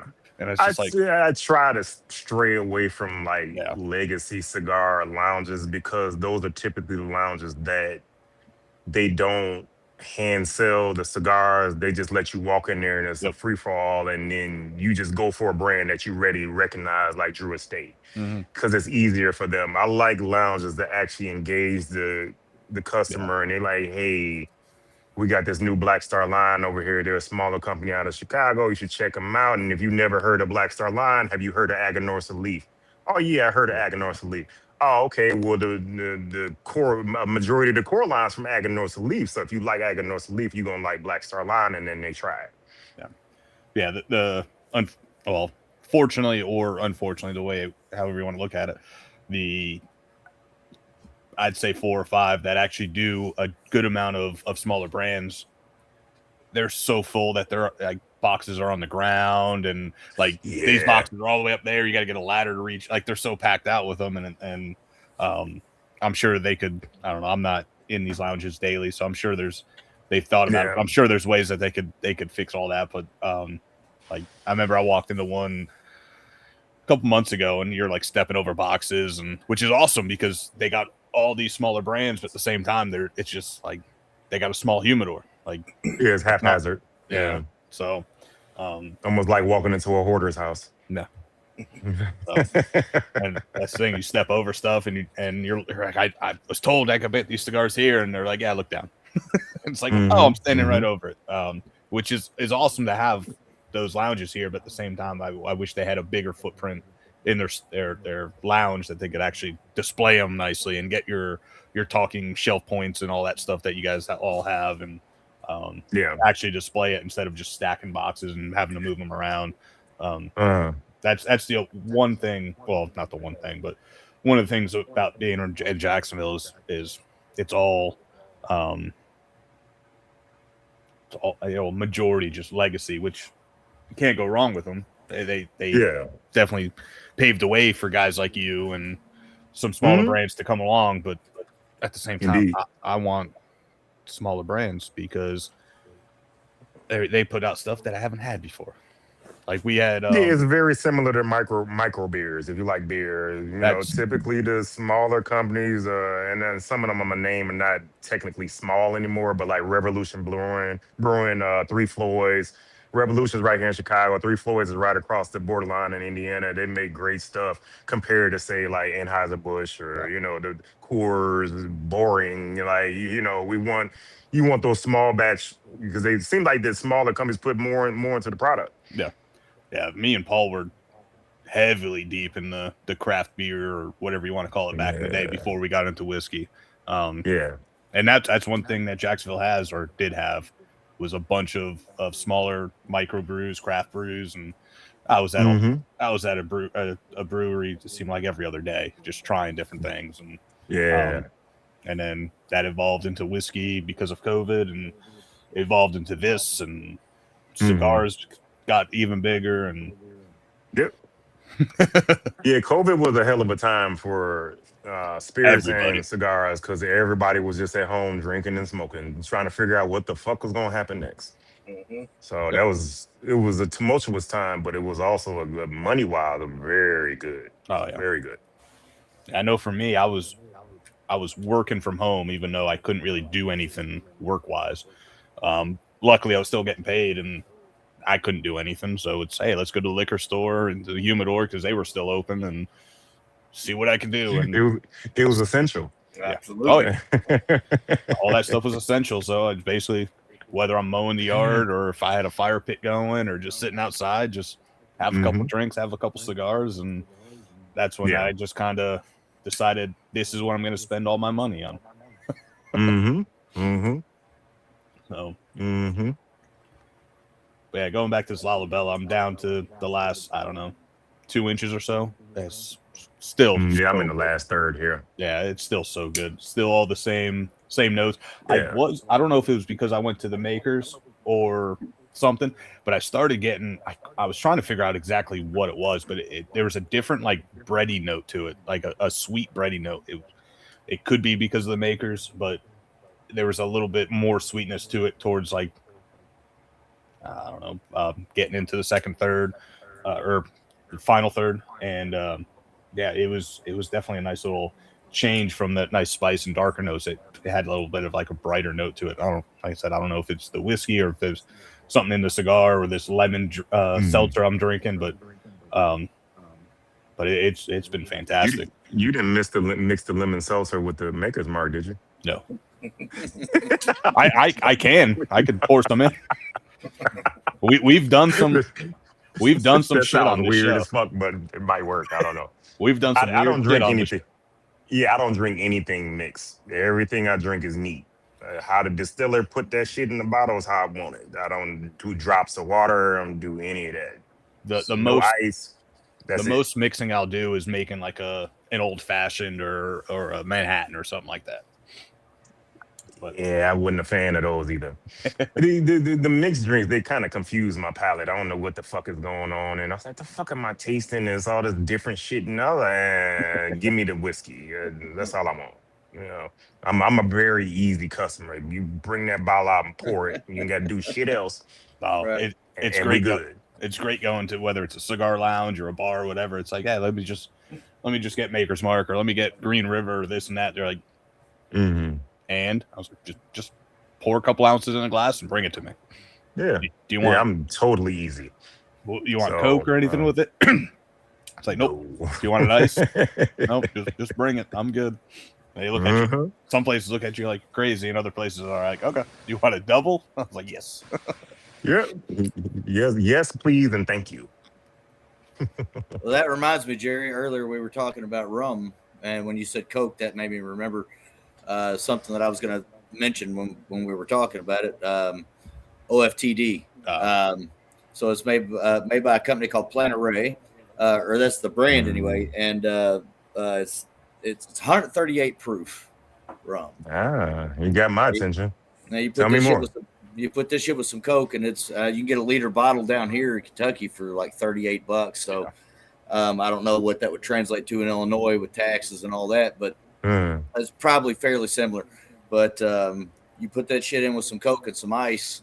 After about 2 of them shits, you're done. You don't need anything else to drink, and you know it'll carry you for a little while because it stands up. I mean, it probably proofs it down to about 110 or so whenever you're drinking it with the Coke and the ice. But it's fantastic. It's crisp. I'm 30 cent a feeling glass. like when you say you put the Coke and the ice in there, man, I'm feeling like you just told me you beat your child. Once again, I'm fucking. I talk a lot of shit, bro. Yeah, Don't you mind me. good. I'm cool with it. Yeah, now this was $35.99 at Benny's. when you for drink. liter. Oh, they got it at Benny's? Yeah, $35.99 for a liter. Oh, okay. Yeah, just remind me the name of it. I'll check it. It's a Benny's like 5 minutes away from my house. I'll check it out. Yeah, it's a blend of Jamaican, Guyana, and I think Barbados. It's a blend of those three. Yeah, okay. Okay. It's 3 of my favorite regions for rum. All put into one, and like Adam said, at 69%, 138 proof, it definitely gets the job done. Okay. Yeah, I'll definitely check it out. Aric, I am sending. Oh, damn it! Is it did you say it was plantation? It was plantation. It's plantation. Formal plantation. It's now like it's a bigger bottle, right? Overproof rum. Yeah, yeah. No, matter of fact, I got that here. It's over there somewhere. It's on the label. It says it has tobacco notes in it and something else. Probably. Yeah, I know what you're talking about. I have it here. I don't know. The label's huge. Yeah. The label's huge. And It's like orange and black or something. Yeah. I know what I have that here. I don't know where it is. It's over there somewhere, but I have that. Yeah, that's a good one. It's hot. Yeah, that's a hot one. Yeah. Mm-hmm. And I know you said you're not too big of a fan of cocktails, but it makes some fantastic cocktails. I made a allspice dram. So it's basically you take allspice berries, you toast them up, you crush them, and you let it sit in. They say high proof rum. They say 151. Okay. I went with this instead because I like the flavor of this versus just Bacardi 151. Okay. And then you mix it with, or you cook it down with, if I remember correctly, I think it's like brown sugar or something like that, or turbinado sugar, and you just let it cool down. It's basically more or less like a simple syrup type deal, and with rum in it, and it makes some fantastic cocktails. I'm gonna be perfectly honest with you, brother. I'm too fucking lazy to do that shit. So I've made it once, and it made. I think I put it in like a 16-ounce mason jar or something like that, 12 ounce, and I still have it because you only use like a bar spoon worth or half an ounce. It lasts forever, and I'm like, yeah, I'd go online and buy it before I do it again, just because it takes like a day and a half to actually do it, because you got to let it sit and this and that. But it was fun. I'd drink half the bottle by the time that shit was even done. Well, I did. But yeah, we'll have to we'll have to shoot you over some different rums to try with some of your cigars. Yeah, just shoot me a list. I'll run through it. Like I said, you get some of those 120 proof rums, and it hits the spot. Different animal. Okay. All right. Yeah, sounds like a good time. So, Well, I think there's one pairing that we didn't do yet. talking about doing crazy shit on this show. And I think we have to. In honor of All right, let's go. in honor of our guest. Our one and only resident of Chicago guest on this show. You guys have heard us talk about it. You guys have heard us bitch about it. We're all gonna have a shot of, well, Jerry's not, but the rest of us gonna have a shot of Malort together. If I had some, I would.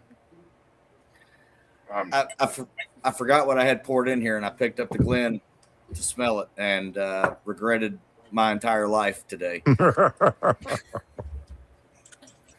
So Well, we're gonna be pouring up. This is a little bit of Chicago's own Jepson's Malort, and if you haven't heard of it, good for you.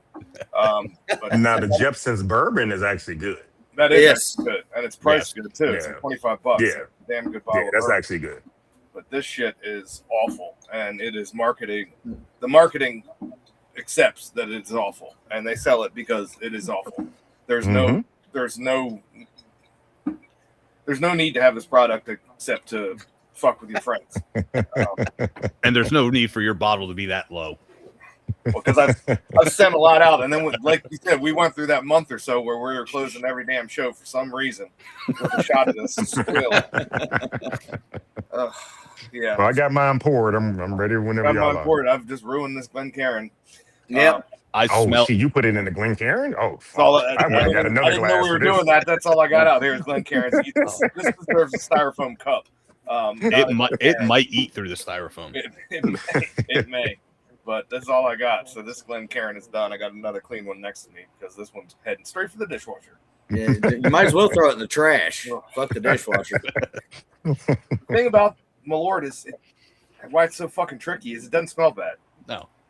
Doesn't smell bad at all. It's not horrible on the nose. It's just when it hits your that's how you palate, trick especially people. on the back end. That's when it gets, that's when the party starts. Yeah. So, Party I don't want to ever go to, but we continue going back. So All right. Said, cheers, fellas. Cheers. cheers. Have fun.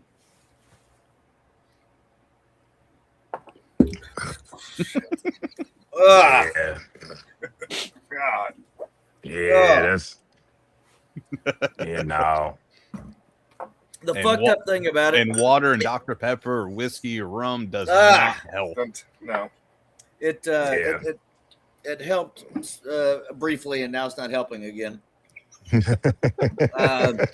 It sticks with you for a while. Oh God. oh yeah, you burp and it comes back up, and it was like, oh, Well, fuck. that's what happened. It was one of our, I don't know if it was Thanksgiving or Christmas or New Year's. That whole time frame, we for some reason decided to end the show with Malort, and apparently we've continued doing that. We actually started the show with it, and like halfway through, I burped, and I was like, "There it is." After halfway through a cigar, after about a pour or two, and it's still just that's what came up, and yeah. Yeah. It's Not a good different pairing. every time. It's kind of like it's almost like a pig took a shit on my tongue or something. Yeah. It's different. It tastes every time you drink it. You find new levels of horrible, right? So it's this time it was like somebody had made vodka and put terrible dill pickle juice in it and then filtered that shit through a Russian that brine. it just God, it's awful. When you cut your grass, that wet clump that's stuck underneath the mower, and then you didn't clean it, and then you cut the grass again, and the wet clump, and then you mix that with the fuel and the oil from your lawnmower. That's yeah. It's, And a little gunpowder in there too. yeah. there's definitely something metallic-y in there. So the three of us met through another podcast right before and during and slightly after COVID, before they decided to end everything.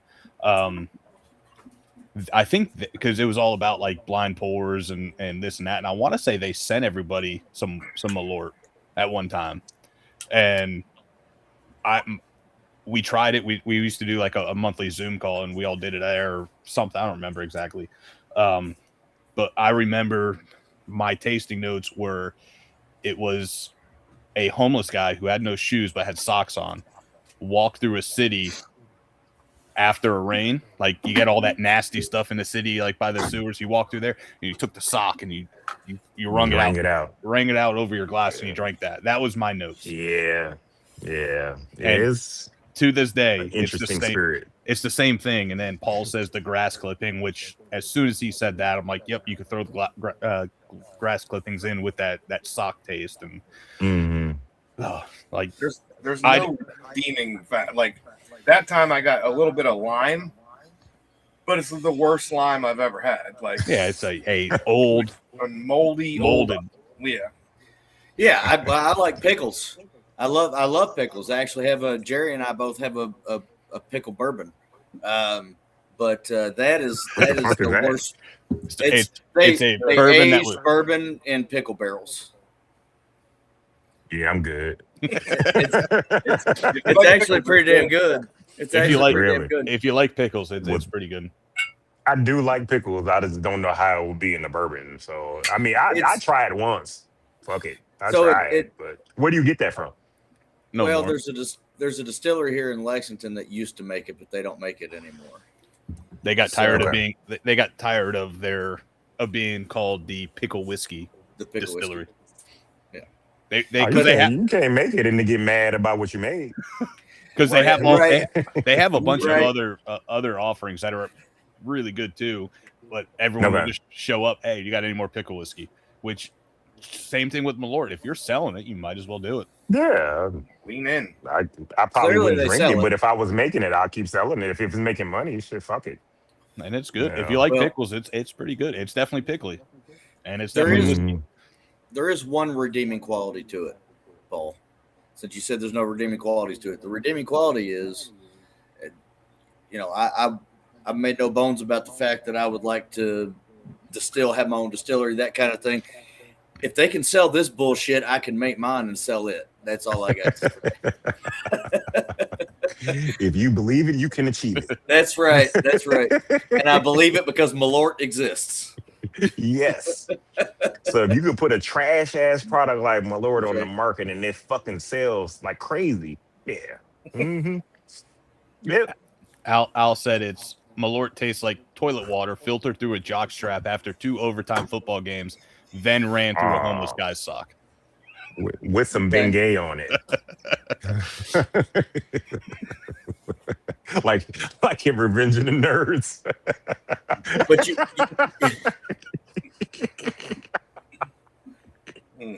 That's shit. The thing.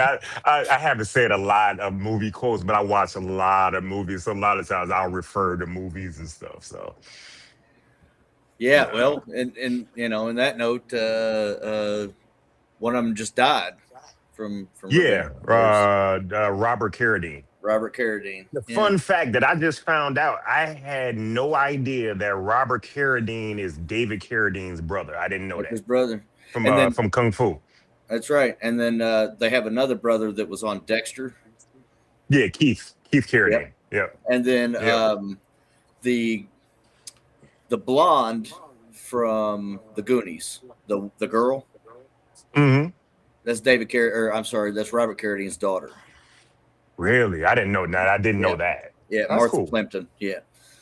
So they got my shit.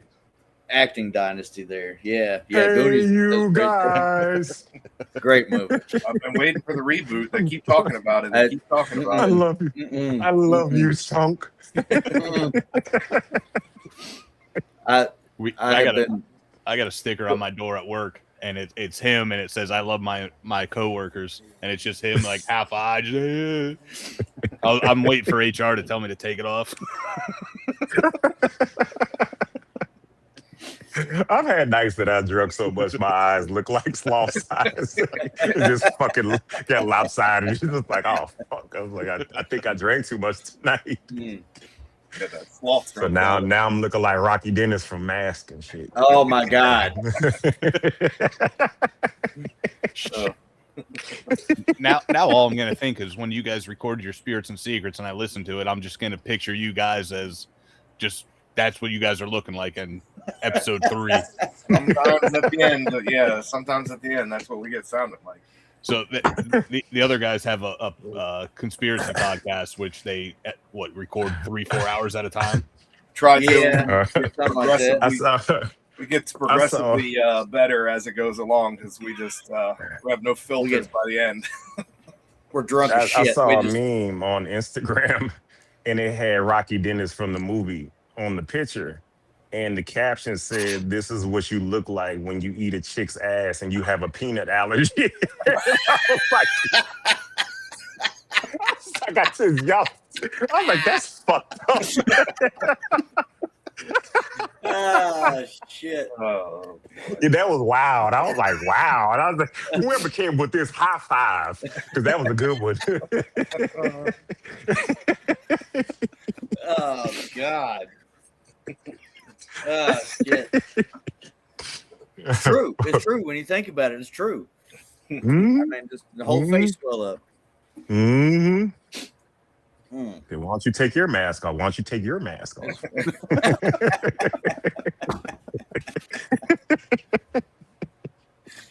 Oh boy, yeah. So another thing I like is like I love bad horror movies, like the word like Thanksgiving and stuff. Like, oh yeah, if it's bad, I'm watching it because this is gonna be utterly ridiculous.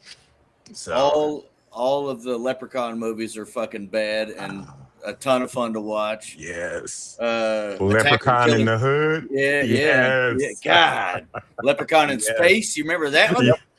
Remember Jason in Space? Oh, that was ridiculous. That was so bad. There's one that I used to watch when I was a kid, and there was a cartoon of it too. It was called Attack of the Killer Tomatoes. Yep. Mm-hmm. And you want to talk about bad? Of the Killer Tomatoes. That's right. Yeah. That's right. Mm-hmm. Terrible fucking movie, bad. You'll be entertained though. Toxic Avenger. Sure. Oh right. Yeah, that was bad. And it's hilarious. Oh yeah, it's the midget from Game of Thrones. Yeah, man, that shit was hilarious. Mm-hmm. I didn't watch it. Did I say midget? I meant little people. I'm sorry.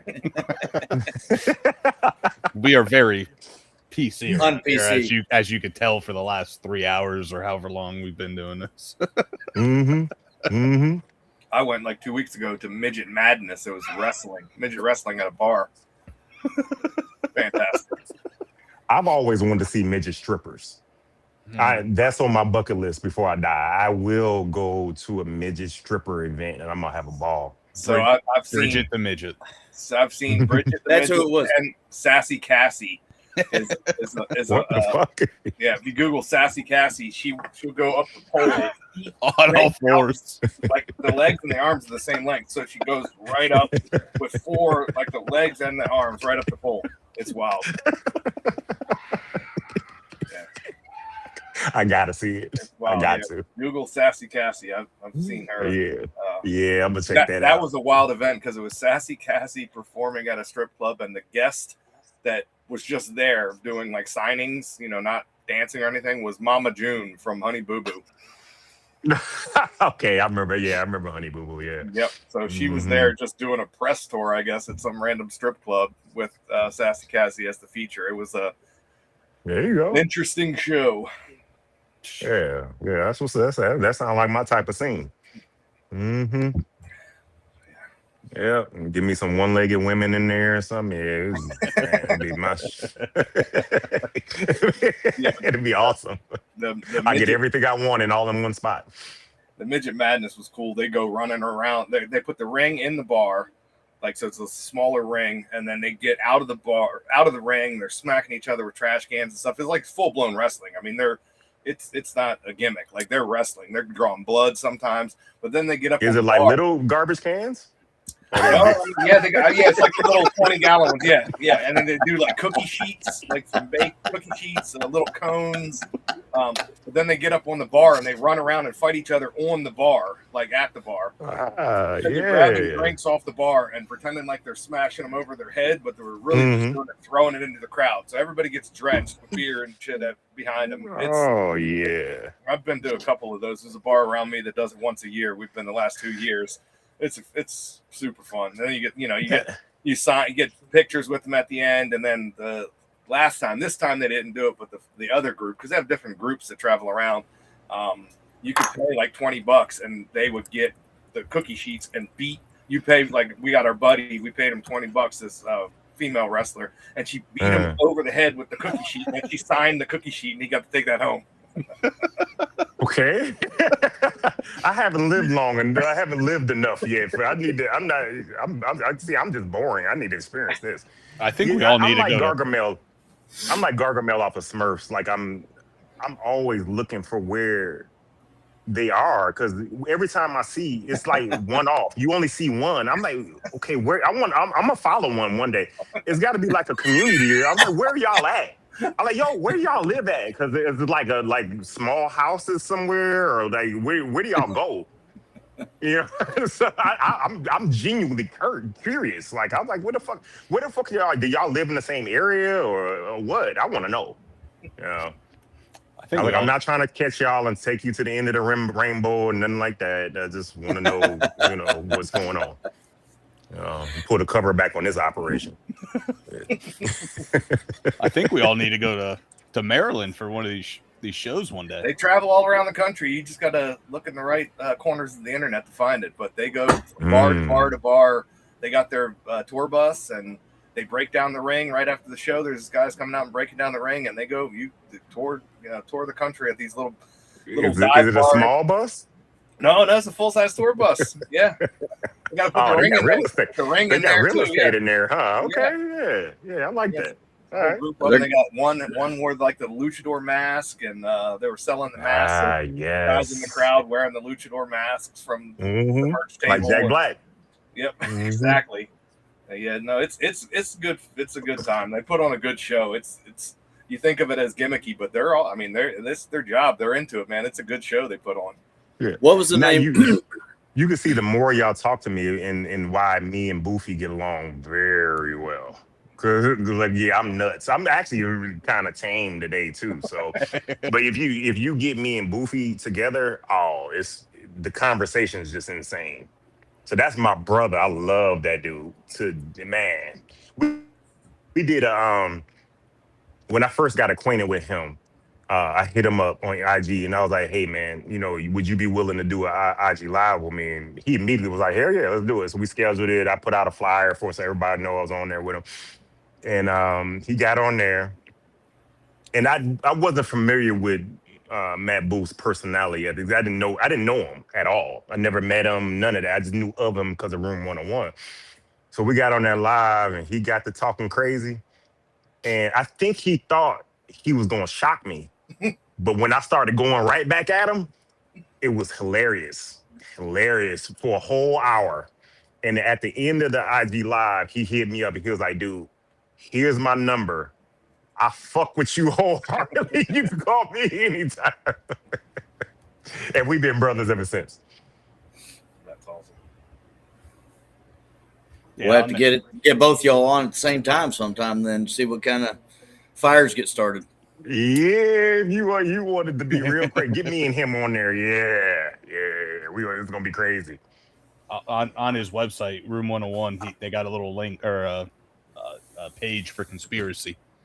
There's nothing there yet, but he has a little conspiracy link, and I've seen some lives or some videos with him, and yeah, I'm sure it was tamed for some of these videos because he was doing interviews or whatever, and I could imagine what he. When he still, before he sold the company to General or SGG or whatever it was, at his booth at PCA, he had a glory hole there. So he's just a different dude.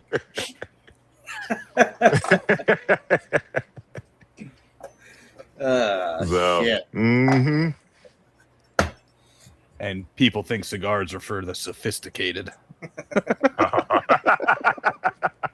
We're just like some toddlers. That's all it is. Yes, sir. But yeah, man, it's like I said, it's been a great run. I appreciate all the all the support from the customers. I appreciate the love from other owners. It's a great industry. Yeah. Yeah. No, we've definitely met some awesome people over the last shit, even just this last year, not including the other 2 years prior. But so over the last 3 years, we've met some awesome people. Okay. And then I know I've met even more at these festivals and talked to, trying to get them on here. But we also do whiskey and beard products, so we try to kind of get all of them, so we're not heavy. Are y'all coming to PCA in April? Okay. No. I was gonna say you can come to the booth and do a live interview with me if you want. I was looking. That'd be great, but not long ago to see how to get like media passes, and then I completely forgot. It's like, oh, you come back at this date when we open it up, and then I completely forgot, and then I start seeing people, and next thing I know, they were like closed or something. I don't remember, and I was just like, yeah, maybe next year. Yeah, it'll be back in Vegas. Yeah, next year. So the show, in my opinion, the show is better in Vegas than it is in New Orleans. Me personally, I don't like Vegas, but the sales are better in Vegas from what I did from last year in the past. So I think it's a better show in Vegas, and I'm actually surprised I'm saying that I think it should stay in Vegas. Because like I said, I just don't like Vegas at all. If it wasn't for the trade shows, I wouldn't go. It's just not my type of city. So my days of I'll be 50 this year. So my days of running the streets all night long, and no, I don't do that. Because historically, when I was doing that at PCA, I would be on the trade show floor all day long. And we averaged going through maybe about 5 bottles at my booth every day. And I would do that all day long, go have dinner, and go hang out and drink more to like the wee hours of the morning, and get up and do it over and over for days. And then by the time I come home, my immune system broke down and I'm sick. Yeah. And I was talking to Terrence Riley about it, and he was like, bro, you got to go to bed. If you don't, he was like, I'm in bed by at least midnight at the latest. So when I started doing that, I stopped getting sick. And I was like, okay, so I don't go to any after parties, none of that. I work the floor, I have dinner, we go back to the Airbnb, we drink and smoke there, but then I go to bed. So my body just can't handle it anymore. I'm not a spring chicken anymore. I'm a little bit younger than you, and I work at a music venue too. Like I got 3 fucking jobs. One of them is working at this meeting. I was there till probably 2:30 last night. I couldn't get my ass out of bed before fucking 11:30. I think it was noon before I actually rolled the fuck out of the bed. I was like, I can't do this shit anymore. Like, it feels like you got beat with a bag of nickels. Oh, it's awful, man. And I've been to Vegas one time, so I'm not opposed to going back to Vegas. Hopefully I'd have a better experience. I had a terrible experience the first time, but I'm epileptic, first of all, so all those fucking lights all over the place. The flashing, that'll fuck you up. Yeah, and even back then, I was an old man on the inside. I was like, I was 27 at that time, but I was, you get these kids running around on the street screaming, hollering at the top of their lungs, and I just wanted to, open up the window that I couldn't open and tell them to shut the fuck up. It's just too much going on. Yeah. When I'm in Vegas, we get Airbnbs, and I purposely stay off the strip. I don't want to do that. When I leave the strip, I do not come back until the next day. I stayed on the strip at the Tropicana. It's not there anymore. They tore it down, but that's where we stayed. And it was just a fucking it was kind of funny. I was in New York. I saw somebody that I thought I knew. I yelled their name out. They didn't answer. So when I left, I put something on Facebook, said, "Hey, are you in Vegas? I could have swore I just saw you sitting at a bar with your girlfriend or with your wife." And all of a sudden I get a call from a number I don't know. And he's like, "Adam, get that shit off Facebook. I'm in Vegas, but that's not my girlfriend. She's back at the hotel." Oh, shit. Like, oh, yikes. Oh, shit. Yeah. That's not good. Yeah. So I got it off there in time, but I went to meet up with him. I had to walk 5 miles to the old strip, from the new strip, whatever the distance is, 2 mile, whatever. But it was just a fucking got accosted by a hooker. I was broke by day 4. I was out there for a week. There's a ton of shit and all kinds. It was just a bad situation. So I'd like to go back. Did you get married out there too? No, I did not. Absolutely not. some random chick from the strip. No, that didn't come on, we're gonna get married. he ran into the midget stripper. So I actually, one thing I could check off my bucket list, I went to a wedding in Vegas. Oh, did you? Okay. They had an Elvis impersonator as the nice, preacher, I guess, that married them. Yeah, it was. And then we went to a bar in old Vegas, and as I was walking out, I got a chance to see somebody get their ass kicked right on the gambling floor. It was great. We were getting ready to walk out, and I saw the ass kicking, and I was like, "Oh no, I gotta watch this." It was good. It was real good. They had him on the ground. They were pounding. It was like a ground and pound from MMA. It was like 4 people on one dude, and it was some chicks in there on it too. I was like, "Oh shit!" I was like, "Go ahead, baby, pound them out. That's good. They get that ground and pound, and it's great. I love it. I like your technique. It's good." How much money? Use the elbow more. How much money did you make off that fight? I should have bet on it. I should have. Just call some random people up like, "Man, what's the over under on on this one?" Yeah, I'm ignorant like that. I was like, "Oh shit, y'all fighting? I'm gonna watch." It's great because y'all going to jail and somebody's hurting. I'm going to have some more drinks. Right. That's right.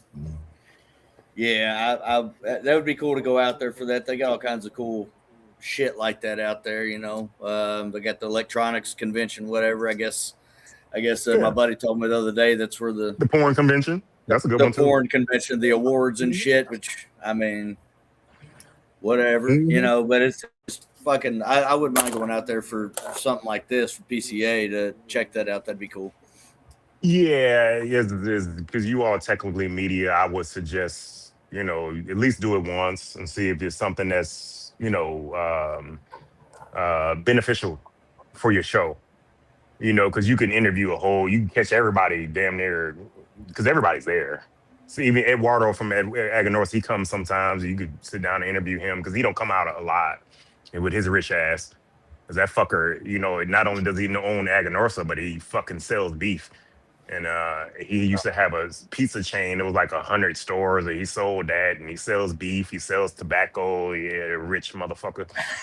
So they're like, "Why you keep raising the prices of the tobacco? You're fucking rich, bro." That's my big brother. I love him. He's a great guy. The rich get richer by raising the prices. That's just how it works, Inflation affects the rich too, whether you believe it or not. It's true. So. Indeed, it does. It does. So not as much as it affects us, but it does. Right.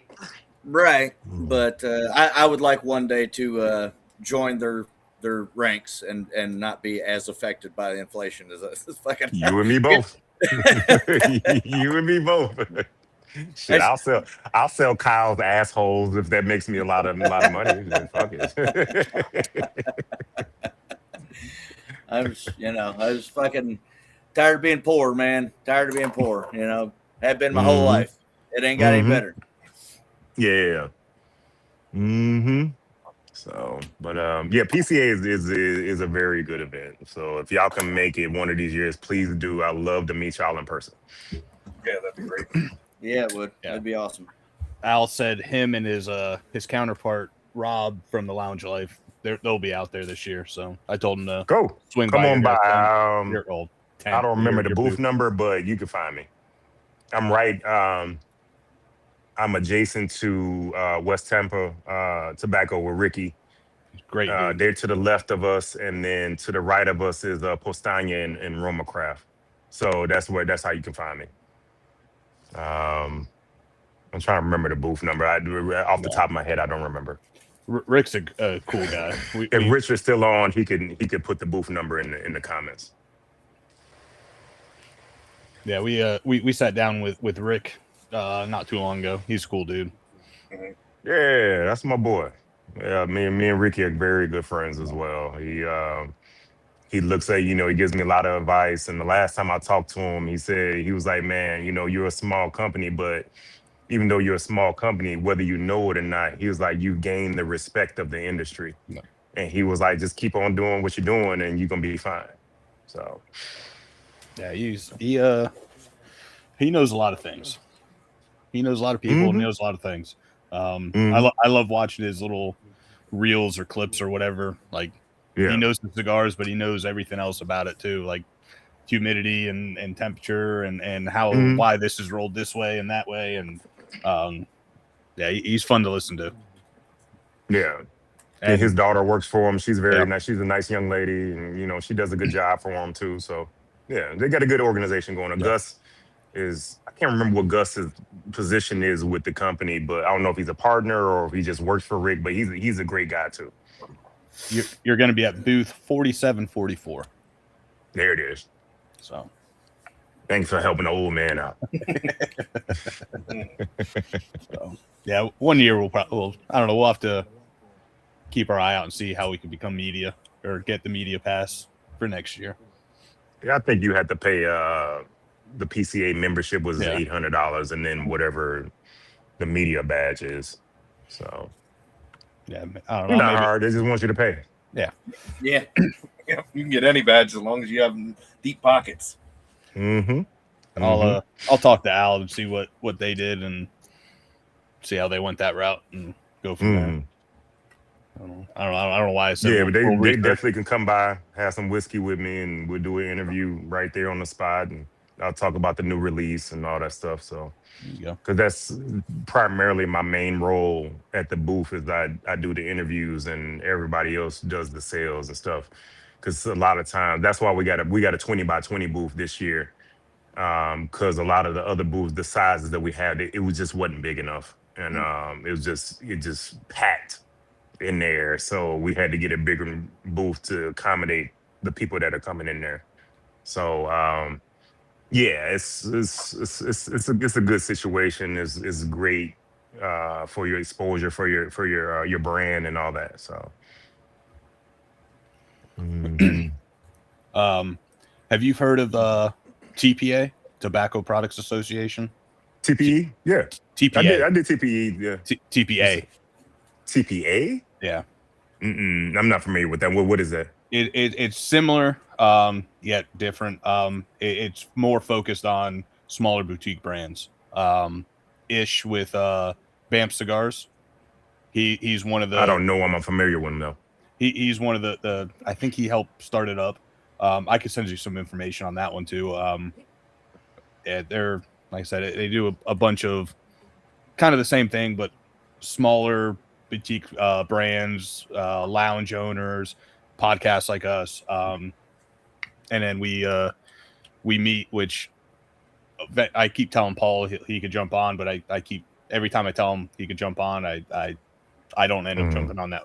But every Wednesday we jump on for like a little Zoom and talk shop, and then just hang out for like an hour. But I can send you that. Where is that held at? They're trying to get an event this year in Florida, like Pensacola area. But they're going to try to do Roy Jones. Do different areas. Roy Jones from Pensacola, the boxer. Yeah. Have you heard of Hayes Gray Cigars? No. They're out of Pensacola. They're going to be. I think they're going to be like the main, like, help set everything up. They're doing some weird tobaccos. Like we smoked the one that had like Zimbabwe tobacco and Portuguese tobacco, and what was the other weird one that they had in there? They had another weird one, I think. Yeah. And they're doing some cool stuff with some weird tobaccos. But yeah, it's definitely focused more. I smoked some Puerto Rican tobacco earlier today. I didn't like it, so I was like, "Yeah, I won't be using that." Yeah, some of those that are outside of like the DR and Nicaragua and Honduras and stuff like out of the main areas, some of them have some funky notes to them. A lot of times the soil that they're growing in is not suitable for tobacco, and they still grow it in there, and it doesn't have the characteristics of, say, from Dominican Republic or Honduras or Nicaragua. Its soil is it doesn't have the nutrients in there. And even with Aganorsa, in between they're growing tobacco, they grow other stuff in there in between the crops. They grow beans and dandelions and shit, and that helps to keep the nutrients in the soil. So when they grow the tobacco, it still has the same essence of the tobacco year after year after year. So it depends on what else, depending on what country they're in, what are they growing in between the tobacco to keep that soil healthy enough to make that tobacco good. Yeah. So that's why a lot of tobacco is not grown in America as much anymore, because everything's grown elsewhere. They take the seed, Cuban seeds, they'll take it and grow it elsewhere and that type of thing. So yeah, Al said they'll swing by. So cool. Looking forward to it. Should be it'd be best to shoot me an email and set up an appointment though, so I have time set to the side for them. They can hit me up on Black Star Line Cigars at Gmail, or shoot me a message on Instagram so we can get them on the schedule. So I'll have that time set aside strictly for him. There you go, Al. Yeah, what you want to let the listeners know where to find you outside of the Instagram? Yeah, on Instagram and Facebook is Black Star Line Cigars, so it's easy to find me there. Or you can go to my website, blackstarline.shop. You can shoot me a message on there as well. And then, like I said, there's a where to buy section on there for the consumers that are watching. You can go on the where to buy and see if I'm carried somewhere near where you live, or it has all the online sites that you can buy virtually, and you can get my stuff. So we're a small company, but we're not that hard to find if you want to find me. You guys, either one of you guys have anything else? No, just really enjoyed this cigar. Yeah, it's fantastic. Yeah, I appreciate it. I was already looking at these partners you got online to get some more of them. Try a couple of your different labels, because I was impressed with this one. So I'm a fan. Yeah, if you like them straight medium cigar, my very last release is Meadowwood MLK. That pays homage to Martin Luther King Jr. Before Martin Luther King Jr. went to undergrad at Morehouse University in Atlanta, he worked at a tobacco farm in Simsbury, Connecticut. And he helped to grow Connecticut broadleaf as a young man. So that's another little piece of history about Martin Luther King that a lot of people didn't know about. And I didn't know it until I just so happened to stumble across it. And I was like, oh shit, this is great. And it goes into what I've been saying for a long time, is if everybody smoked cigars and drank whiskey, all this hatred and racism or whatever is going on, all this bullshit, it wouldn't exist. That's right. So I had to make sure, because cigars are a great equalizer. It doesn't matter if you're a millionaire. It doesn't matter if you fucking mop the floors at a high school. It don't matter. You talk about whatever cigar that you're smoking, and you get to know people. It doesn't matter what your bank account looks like or what color you are. None of that. That's one of the best things about going to a cigar lounge. Is you sit, like me and Adam went to Jake's when I was up there. We were sitting at the bar having a couple drinks, smoking cigars, and next thing you know, we're talking to these guys over here that have a podcast, these guys over here that are from out of state, and this and that. And it's just like, I'm never like, obviously if it wasn't for cigars, we wouldn't have met. If it wasn't for whiskey, the three of us wouldn't have met. It just, you sit down at a bar and start talking, you sit down at a cigar lounge, start talking, and no one gives a shit about anything other than what you're drinking or smoking. Is it and how the weather is today. Yep. Indeed. It's the best industry in the world. I like I said, I was a pharmaceutical sales rep, and I've done a bunch of shit over in my lifetime, and I've never been in an industry that was this friendly and people bond together and that type of thing. Is great. Like awesome. When Aric Espinoza, I sent my condolences to him. His father just died, and I just saw his father. I was down at La Zona Palooza, and I think it's held in August or September or something like that. but I was just down there. I just saw the man, you know, and then I go on Facebook a few days ago, and it's a flyer about his funeral, and I was, that tore me up a little bit, and because my dad died, so when I hear about people's parents dying, man, that touches me. So I immediately reached out to Aric, sent my condolences to him, to the Espinoza family, and I also put a post up on my page giving the condolences from Black Star Line to him. And then I saw today he posted on Facebook that he thanked everybody for helping him through this tough situation, and he said it didn't, due to the support that he got, it just felt like a celebration of life instead of losing somebody. You know, he said people were coming by the factory talking to him. Everybody came to the funeral, said it was just a huge outpour of love. And that's what the cigar industry is about. We got to support each other. Amen. So, all right, real quick before we sign out, is there anything else that we haven't talked about that you want to get out there? I know we talked about a lot and some new releases and PCA. Is there anything that we might have missed or anything that you want to just throw out there? No, I'll just say thank you. Anybody that's watching that supported me, I appreciate it. If you told somebody about us, I appreciate it. If you're thinking about smoking Black Star Line, I appreciate it. Don't just think about it. Pull the trigger. Pull the trigger and get some, and you'll see what I'm working with. And then keep rocking with me. I don't want your whole humidor. I just want a piece of it. Mm-hmm. No, at least for me. I'm sure these guys too. You definitely turned into one of the brands that I will start telling people about. We've met a lot of them, and you're definitely up there. And like I've said it multiple times, I've only smoked this one in the my Fahrenheit, or Mr. Fahrenheit, my Fahrenheit. Mr. Fahrenheit, yeah. Jesus, I might have drank. No, I didn't tell y'all where I got Mr. Fahrenheit name from though. I got that name from Queen. Don't Stop Me Now is the song, and he mentions Mr. Fahrenheit in that song. Freddie Mercury does. Yeah. And I took that small piece and I used it. Yeah, I had that for firefighters. I had that. I written hear that down. song every day, and it didn't click in my head, but yeah. Definitely in there. Mm-hmm.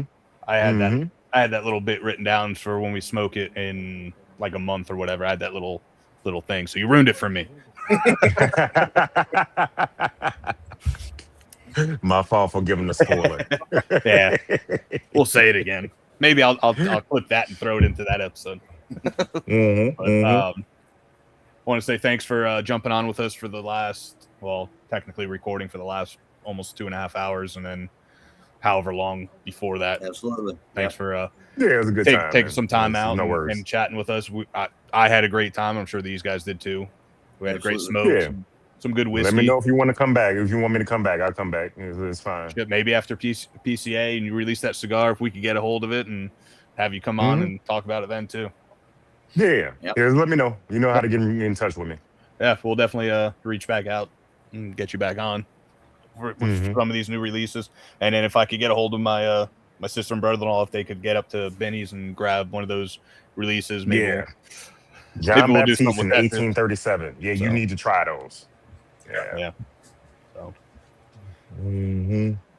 Adam, you got to do a little sign out, because every time you're not here, me and Paul stumble over it like a motherfucker. All right. Well, give me just a second here. I love you. Sleep good. I'll see you in the morning. My other one came down here to give me a hug a minute ago, and she looked up at the screen and she goes, "Daddy, why do they all look like you?" Even me? Yeah. So she said. So yeah, I was like, I guess because they all have beards. I don't know. They all have beards, cigars, and Beards, that is the common denominator here. Yeah. So that brings us to the end of another episode of Bourbon Beards with Belvederes. Just like always, we ask that you reach out and support, active duty military members, veterans, LEOs, firefighters, first responders of any sort.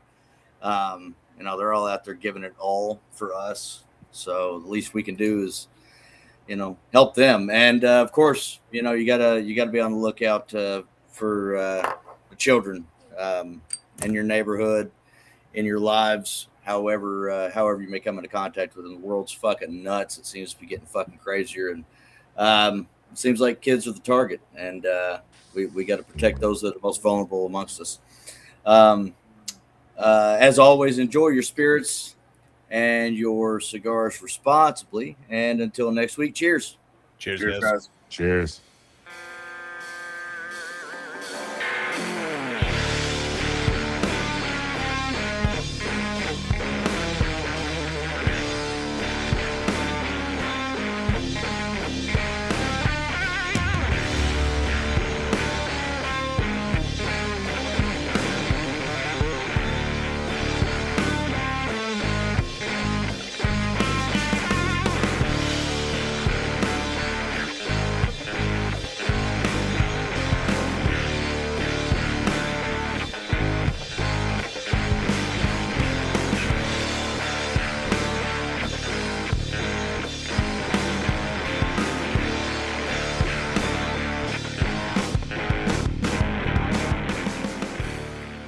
Bourbon, Beards, and Belvederes is produced by Adam Bolden, Paul Rousseau, and Jerry Ullman.